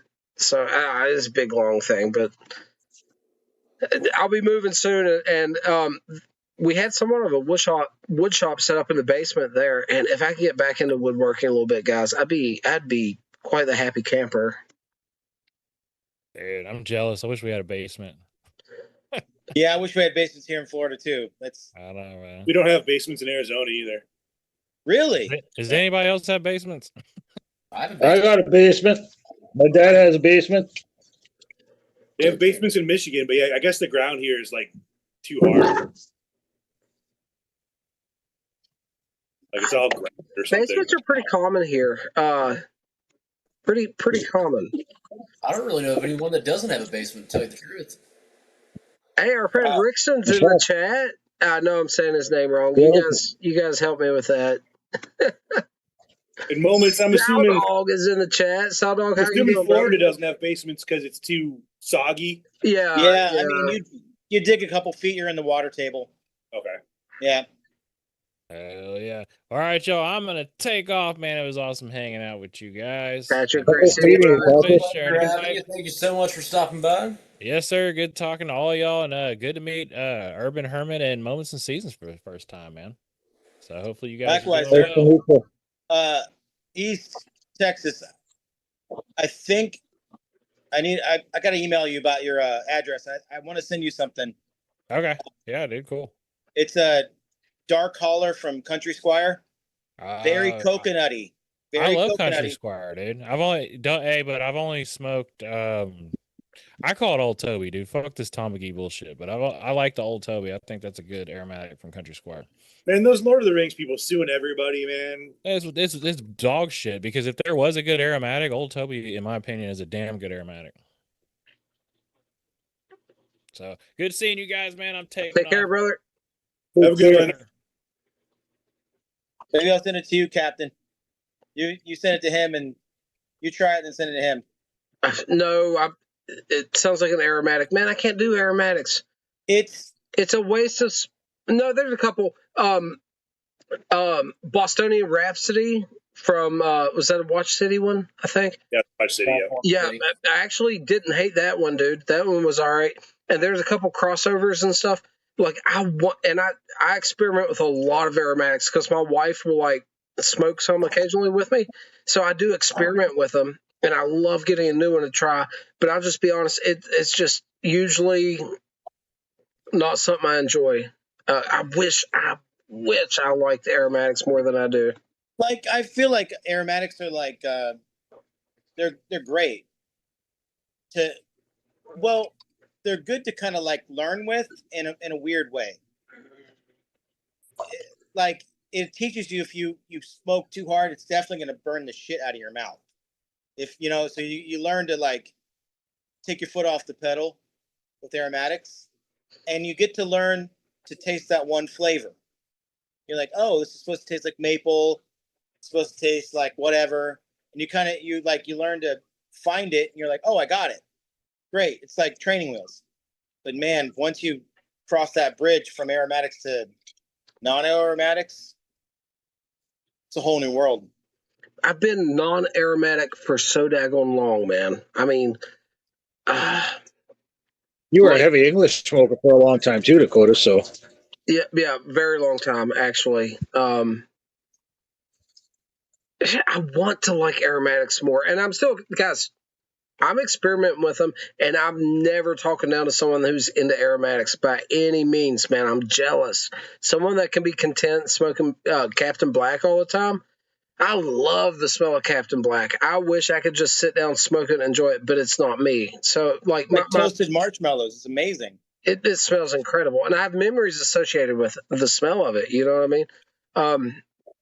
It's just, I don't know, man. Yeah, I can't do it. I got one that Hunter might be interested in. Would be Harbor Dreams by C&D and Per Jensen. That's the one we did not get. We got the other three, and we didn't purchase that one. Brothers in Arms. Brothers in Arms, King's Watch. I love Brothers in Arms. Brothers in Arms is rich and robust. I thought he did a bang-up job on it. Brothers in Arms is so good. I'm working my way through a 10 on that. In fact, I stopped smoking that to smoke 8 State. But my God, man. Yeah, Brothers in Arms is a solid blend. It's rich, robust, yeah, magnificent. I really like that one. Harbor Dreams, if you like London Burley Blend or Golden Extra, right along the same lines. Okay, well, that gives me hope. I haven't had the London blend in a while. I still have a few tins left of it. I still have a pound of the Golden Extra. I really enjoyed it. I was pretty familiar with Golden Extra. Right along, very similar lines. Okay. In my opinion, for what that's worth, I'm not saying run out and buy Harbor Dreams, but if you want to try it, I'd recommend it. Yeah, okay, I need to give that a fair shot. I'll just be honest with you. The Urban Hermit, I really do. Because, like, Golden Extra is like a really good example of a Danish-style Burley blend. You know what I mean? Yeah. Alex Cigar Vice, not Alex, Alec Cigar Vice says that Two Friends English chocolate might be his favorite so far. I bought some. It's interesting. It's not for me. I wish it was because I'm chasing that chocolate cocoa-y type note. It was kind of like a chocolate liqueur topping, right? Is how I perceived it, and it wasn't for me. I wished I loved that one better. We might have had this discussion, right? But what did you try, like the Bob's chocolate flake? And I haven't had the Bob's, but I have the Samuel Gawith chocolate flake, which I do understand. Some people it's perceived differently. Bob's chocolate's still on my radar, Cactus, but I haven't had it yet. Bob's is better than the Sam Gawith chocolate That's flake. what I keep hearing, man. So Bob's is on my radar, and I'm going to give it a fair shot, man, because chocolate's something I love. Like the cocoa note in Wessex Burley Slice, if they up that about 10 times, I'd be like happy with it. I love that. It's like a German cocoa powder chocolatey note. And it could be much more present, and I'd be happy with it, to be honest with you. If you like that flavor, get your hands on some figgy pudding from Country Squire. Haven't had that one. I've heard of that one. I've heard Dude, of it. It is out of all of the Christmas blends, figgy pudding is number one. Yeah, And I will smoke that any which way you give it to me. I like to hear that. I love to hear people that get excited about blends, man, especially something accessible, because Country Squire blend, that's approachable. You know what I mean? And Another good one. the Louisiana Flake it also has some cocoa on it. I like Louisiana Flake. I have it. It's like not dissimilar to like Full Virginia or something, but it's like also kind of like got some aspects of the 1792 with that like exotic air cured rich tobacco. I have some. I like it. I do. 1792 is phenomenal stuff. It's incredible. That smoke, I guys, love it. that is a masterpiece of robust pipe tobacco. If you're into like rich, robust pipe tobacco, 1792. Yeah, I didn't even know I'd like it, and I fell in love with it. Because we shouldn't like it. It's topped and has a very strong. I started with the cob plug. Is actually how I started with that, and I got that cob plug in, and I was like, "Holy moly, this is different!" And I really started digging into it, and then I found out about the 1792 flake. I started ordering that, and I started buying it by the half pound. I have a fair amount of that on hand. I'm a huge fan. I think it's phenomenal. That could be considered an aromatic. Yeah, it could. Depending on how you look at it. I mean, if you consider it with a regular old Cavendish infused aromatic, then they're two different worlds. But as far as a tobacco that has a top note added, yes, sir. Absolutely. Well, you still most definitely get the tobacco flavor. Oh, listen, the tobacco is so rich and robust, Hunter, in that blend, you could not hide it. You know what I mean? Beautifully rich and robust tobacco that it is made up of. When I think of an aromatic, I'm thinking of something like Lane 1Q, where it's pretty much all topping and no tobacco flavor. And it just isn't my style. Nothing wrong with it if that's what you like. That's great that you found something you like. And that goes to anyone that likes aromatics, is what I'm saying. But with like the cob plug or the 1792 flake, which is just the the cut version of that. Well, here's an interesting one. But the tobacco is there. Walt says that figgy pudding is not approachable. I have no idea what he means by that, and that doesn't sound like Walt.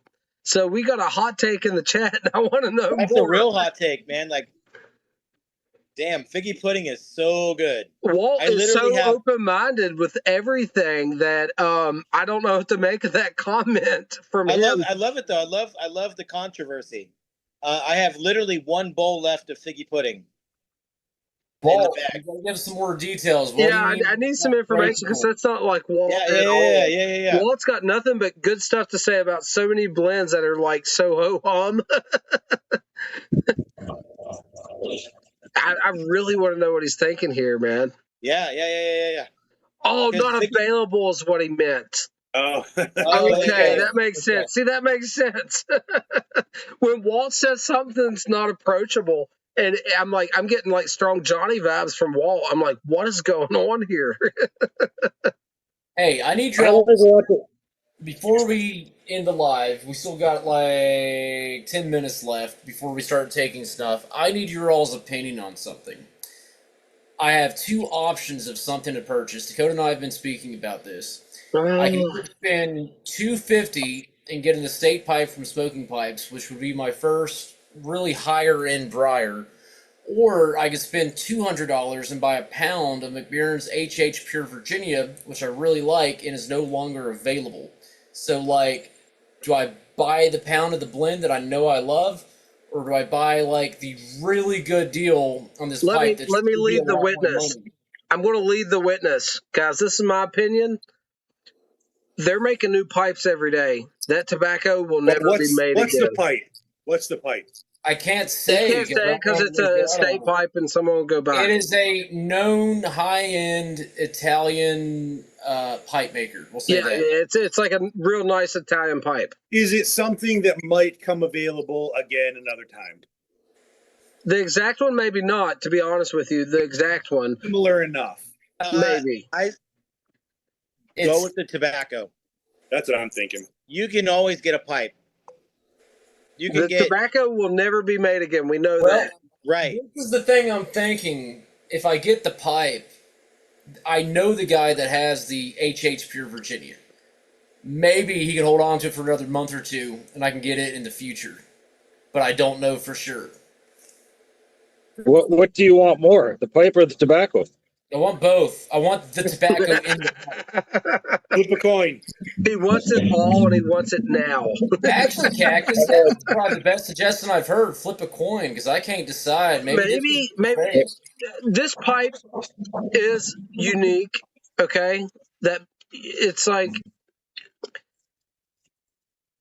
you know, in the pipe world, everybody makes every shape. Like, but this is a unique. This is a unique pipe. Hunter's got a good eye for it. You know what? I'll go ahead and say what it is, because if somebody wants it bad enough that they go out and buy it right now, then respect. Your decision's made for you. It's then that's fate. It's a Claudio Cavici Dublin, and it is freaking beautiful. Walt's asking how many tins of the HH. It's a full pound, Walt. I mean, that's a handsome pipe, but I say the tobacco is going to be harder to get your hands on. Yeah, I'd probably go with the tobacco, in all honesty.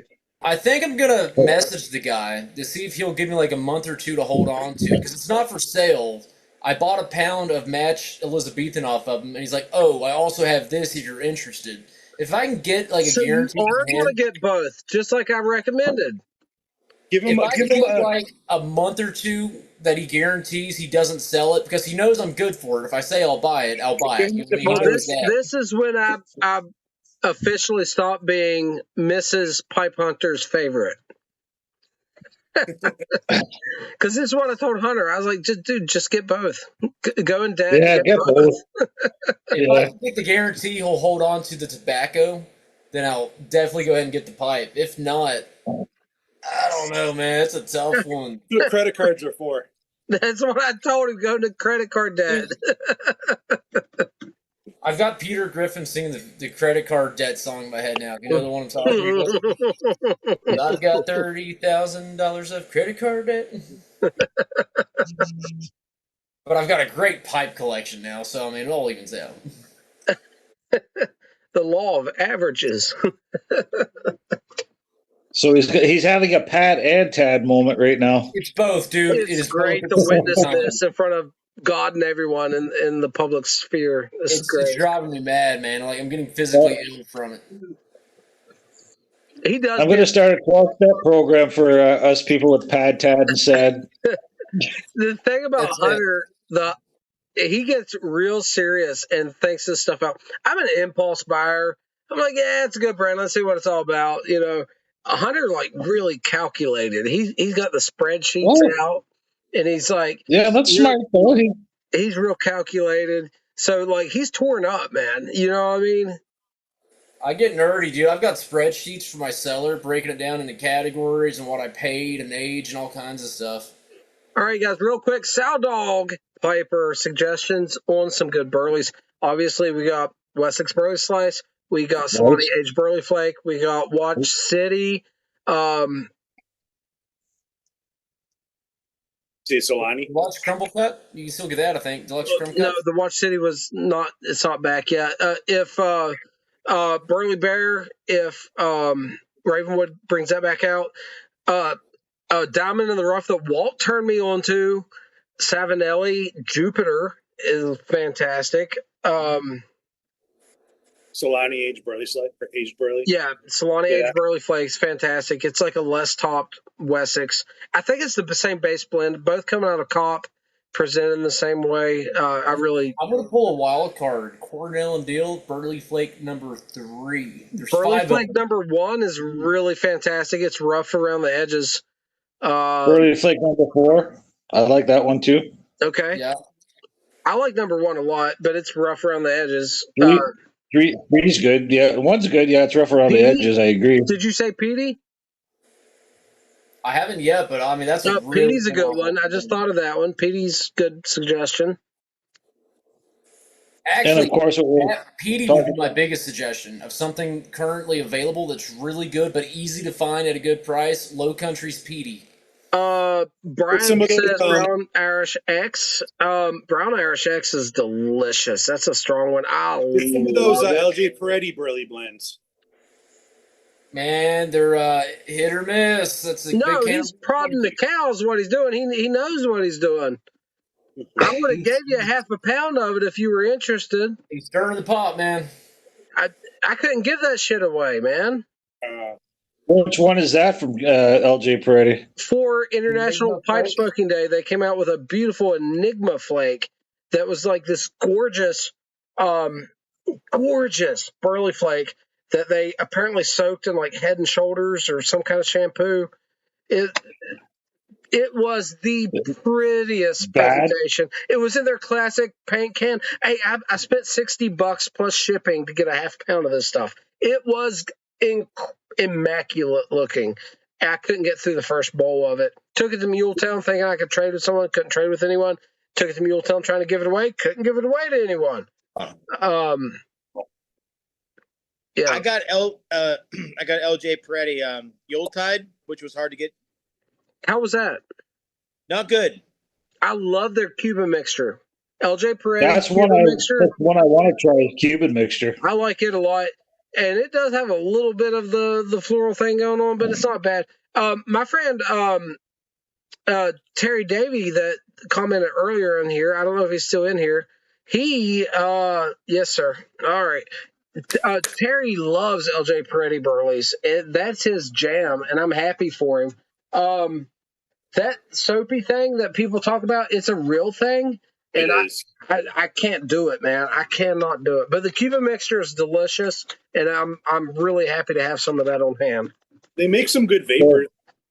Cactus haven't had any, but I'll try it.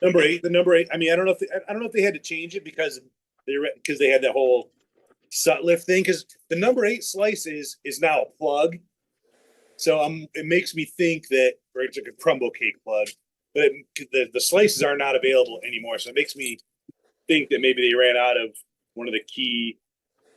Gotcha. Yeah, I'd say you're probably right. All right, David G, this is what you've been waiting on all evening, my friend. It's just like with Country Squire changing their cowboy coffee, right? Because they can't go. Yeah, they simply didn't have a choice. All right, Hunter, you ready? It's on there. 3, 2, 1. Bam. Highlight of the live.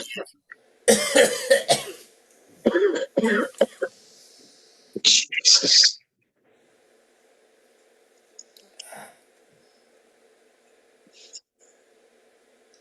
Beautiful. Oh. You guys still breathing? Still alive? Heart still beating?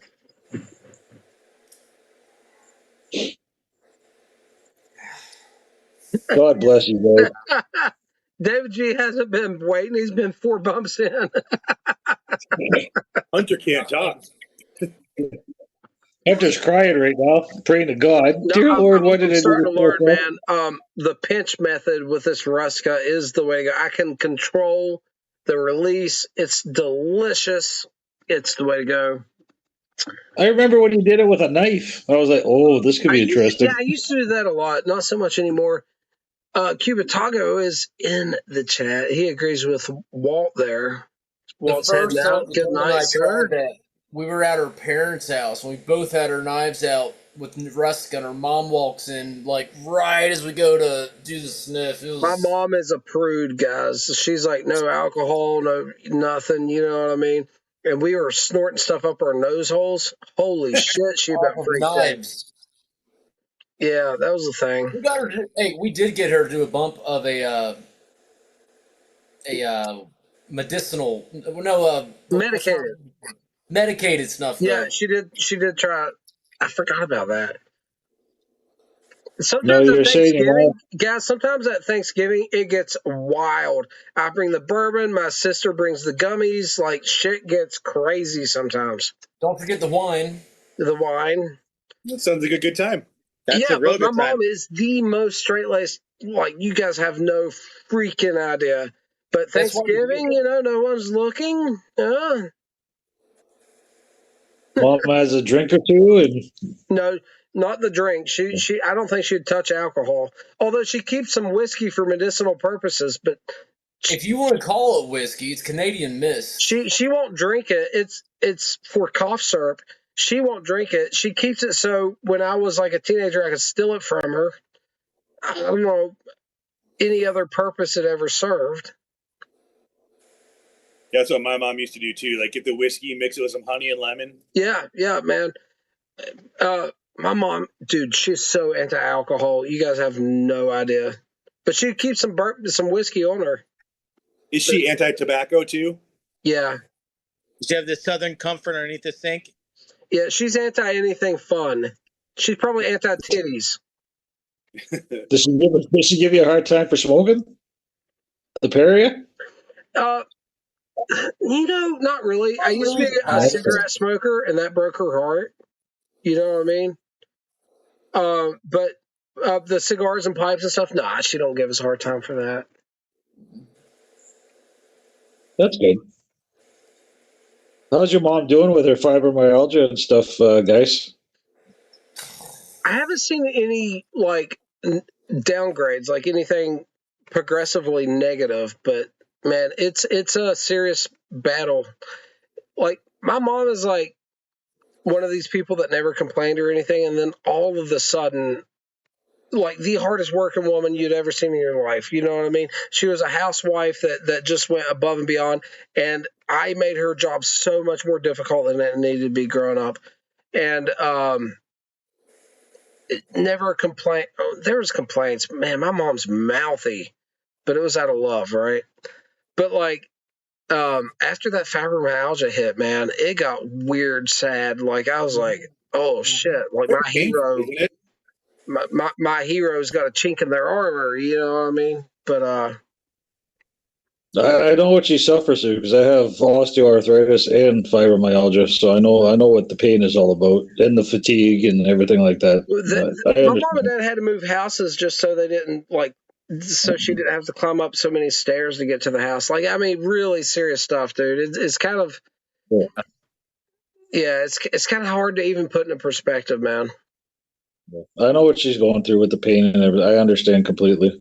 It's not fun to watch somebody go through it either.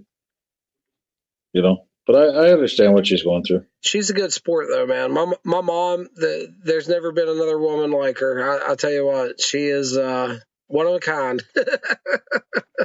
Love her, one of a kind.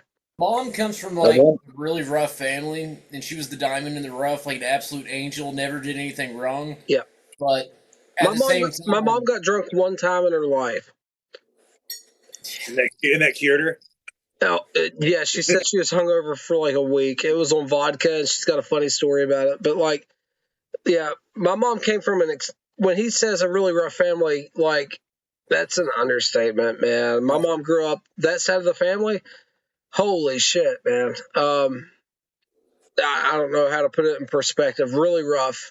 And out of all the kids, she is the one kid that did not do drugs, right? She was the one kid that towed the line and did the right thing out of the entire family.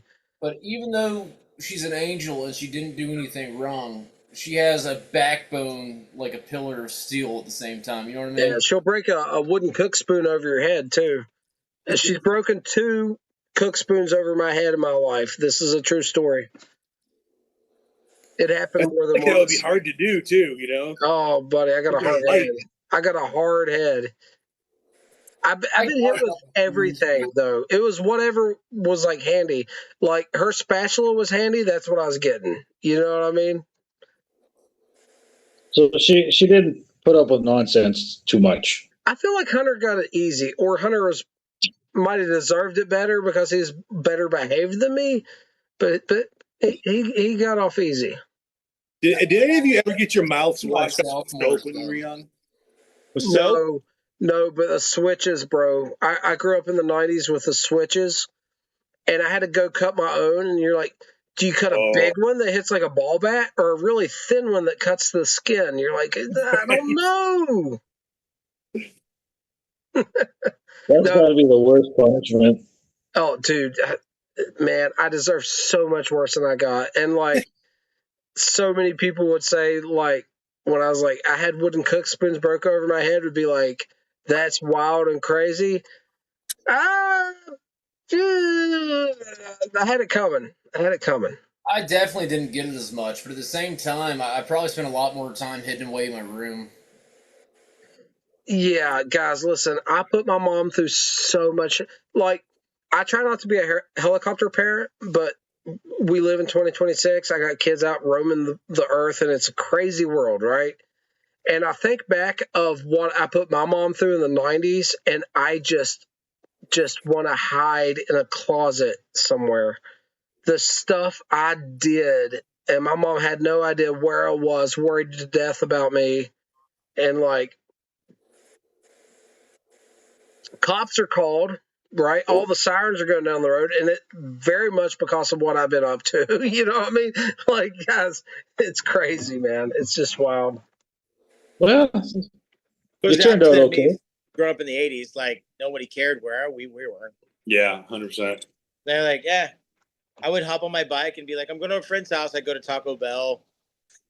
Yeah, it's like you get home from school and like you don't get seen again until dark. Yeah. Exactly. Yeah. Our parents go out and play, go somewhere, come back at dark, whatever. Nobody cared where we were at all, ever. It was literally insane. It was like I would not let my son do what I did. Exactly. And I feel bad about it, but it's necessary. You know what I mean? Yeah, and nobody could track us as kids either because there's no cell phones, there's no nothing. Oh, dude, I'd hit the woods and I'd just be gone. Oh, man. Yeah. I would hit the woods and be gone. The stuff I did, man, it's crazy. Like, you know, for us, we're riding our little shitty BMX bikes in the middle of the woods on some fucked up ramp, berm bullshit. Yeah. No helmets, nothing. Yep. There's no one there to save you. When my dad was in high school, he used to take his 22, break it down, put it in his duffel bag, go to homeroom, go to his homeroom. When homeroom let out, he'd be out hunting. I remember. So I'm not as old as your father, obviously. But I do remember a time where people's pickup trucks had gun racks in the back glass, and there'd be people's dads picking up kids at school when I was little, and their guns would be on display in the back rack. And I was like, that's freaking awesome. You know what I mean? Like, I remember this, man. Today somebody would steal it. No, people would be scared shit because that dude would be half drunk and would like shoot him in a kneecap and then spit Copenhagen in his eyeballs. You know what I mean? I don't know. There used to be at least a level of decency that is like not there now, man. It's just not there now. True. Things have changed. Things have changed so much over the years. Like, it's ridiculous. It even comes to the point where you can't really discipline your kids anymore, but you're like, no, I you gotta can't. discipline them. My son saw the Michael Jackson movie. I didn't go with him, but like he went with his mom, and he watched. He's like, did people really get hit like that? I'm like, yeah, bro, yeah, yeah, yeah. You know what was shown to me in my grade school? My principal. It was no longer allowed paddling in school when I was there, right? But I'd get in trouble. No, listen, my principal in grade school would pull me to his office, and he'd show me the paddle that used to be used. They still had it. And he said, "Son, do you see this?" He said, "I used this on your father." And he said, "The only reason I'm not using this on you right now is that the laws tell me I cannot." And I'm like, oh shit, you know what I mean? What about the time you set your desk on fire in Miss Argento's class? Oh my God! Listen, Miss Argento's class is. She loved me, but she hated you.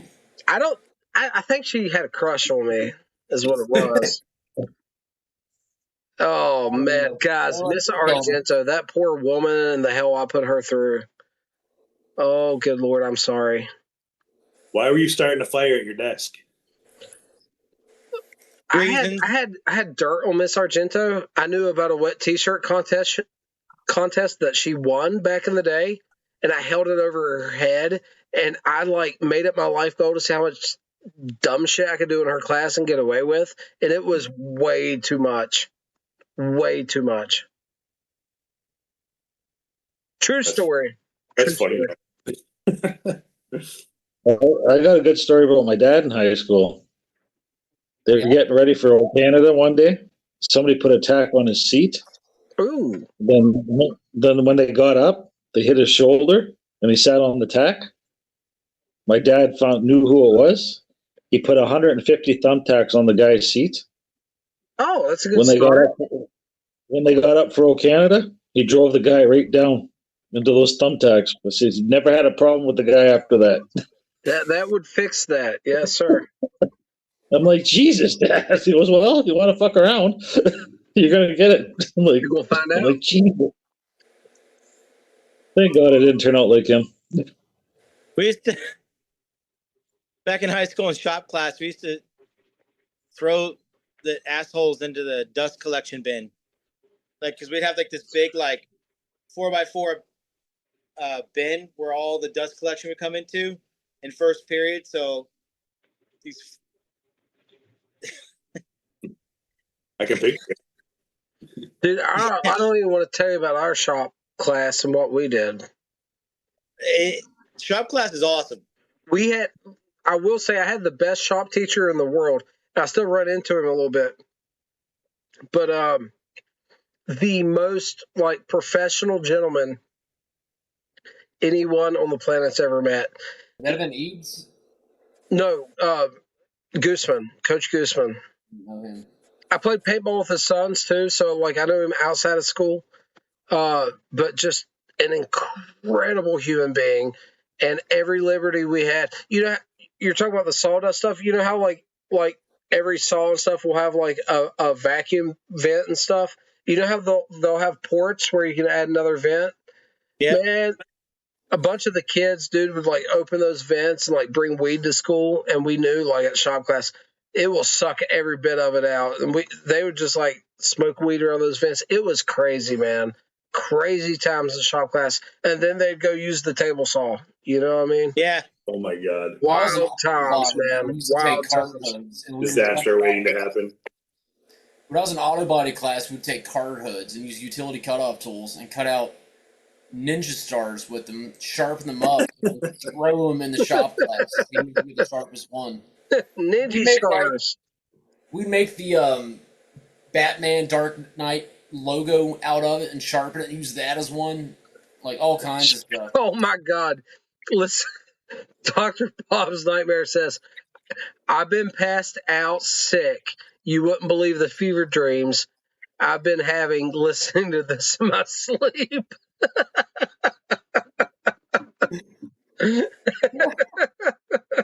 Man, shop class is awesome. It was. The shop teacher had names for everybody. The kid that would get tossed in the dustbin, they called him Radar because his ears were sticking out oh, good Lord. 5 feet on each side. And then another kid was called Kickback because every time he used the fucking table saw, he'd hit him in the abdomen. You couldn't do that now. So many people would be so pissed. The parents would be pissed off. It'd be shut down. But now it's back then it was you're a dumbass.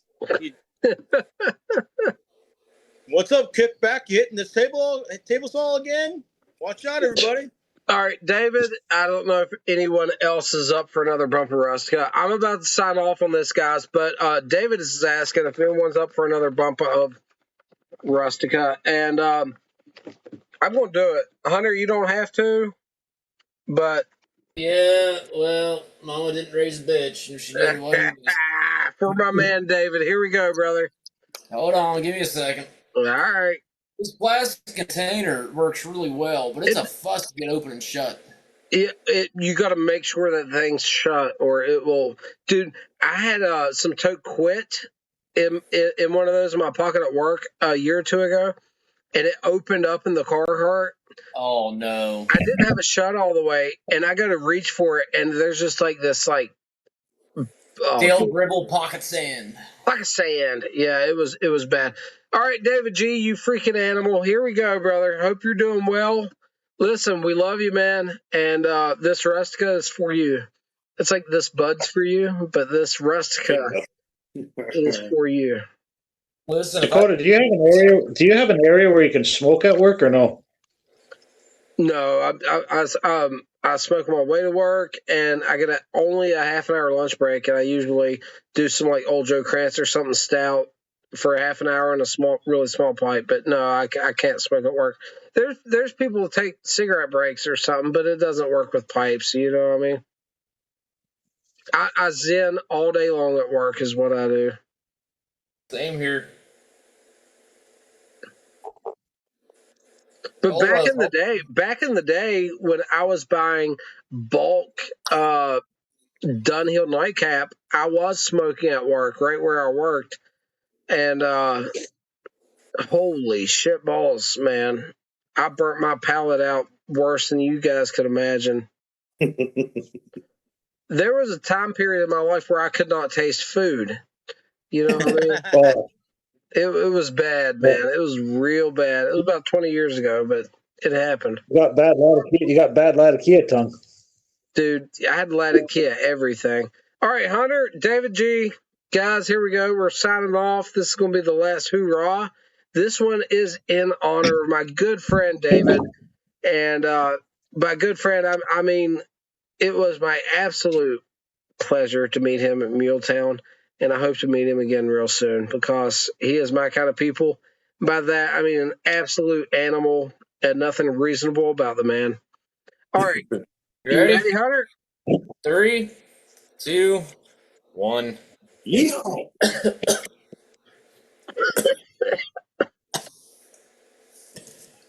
Dude, it smells like blue cheese so strong. It's like, I'm going to get me another one here. I'm feeling adventurous. But do you like blue cheese? No, I don't eat blue cheese.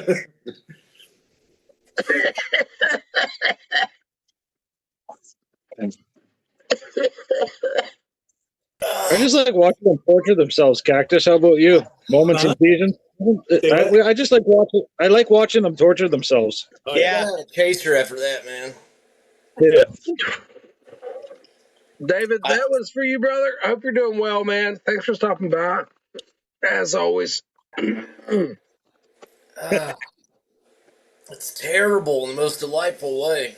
It doesn't get better. But I keep coming back to it. I'm telling you, I have Stockholm Syndrome. Yes. Yes.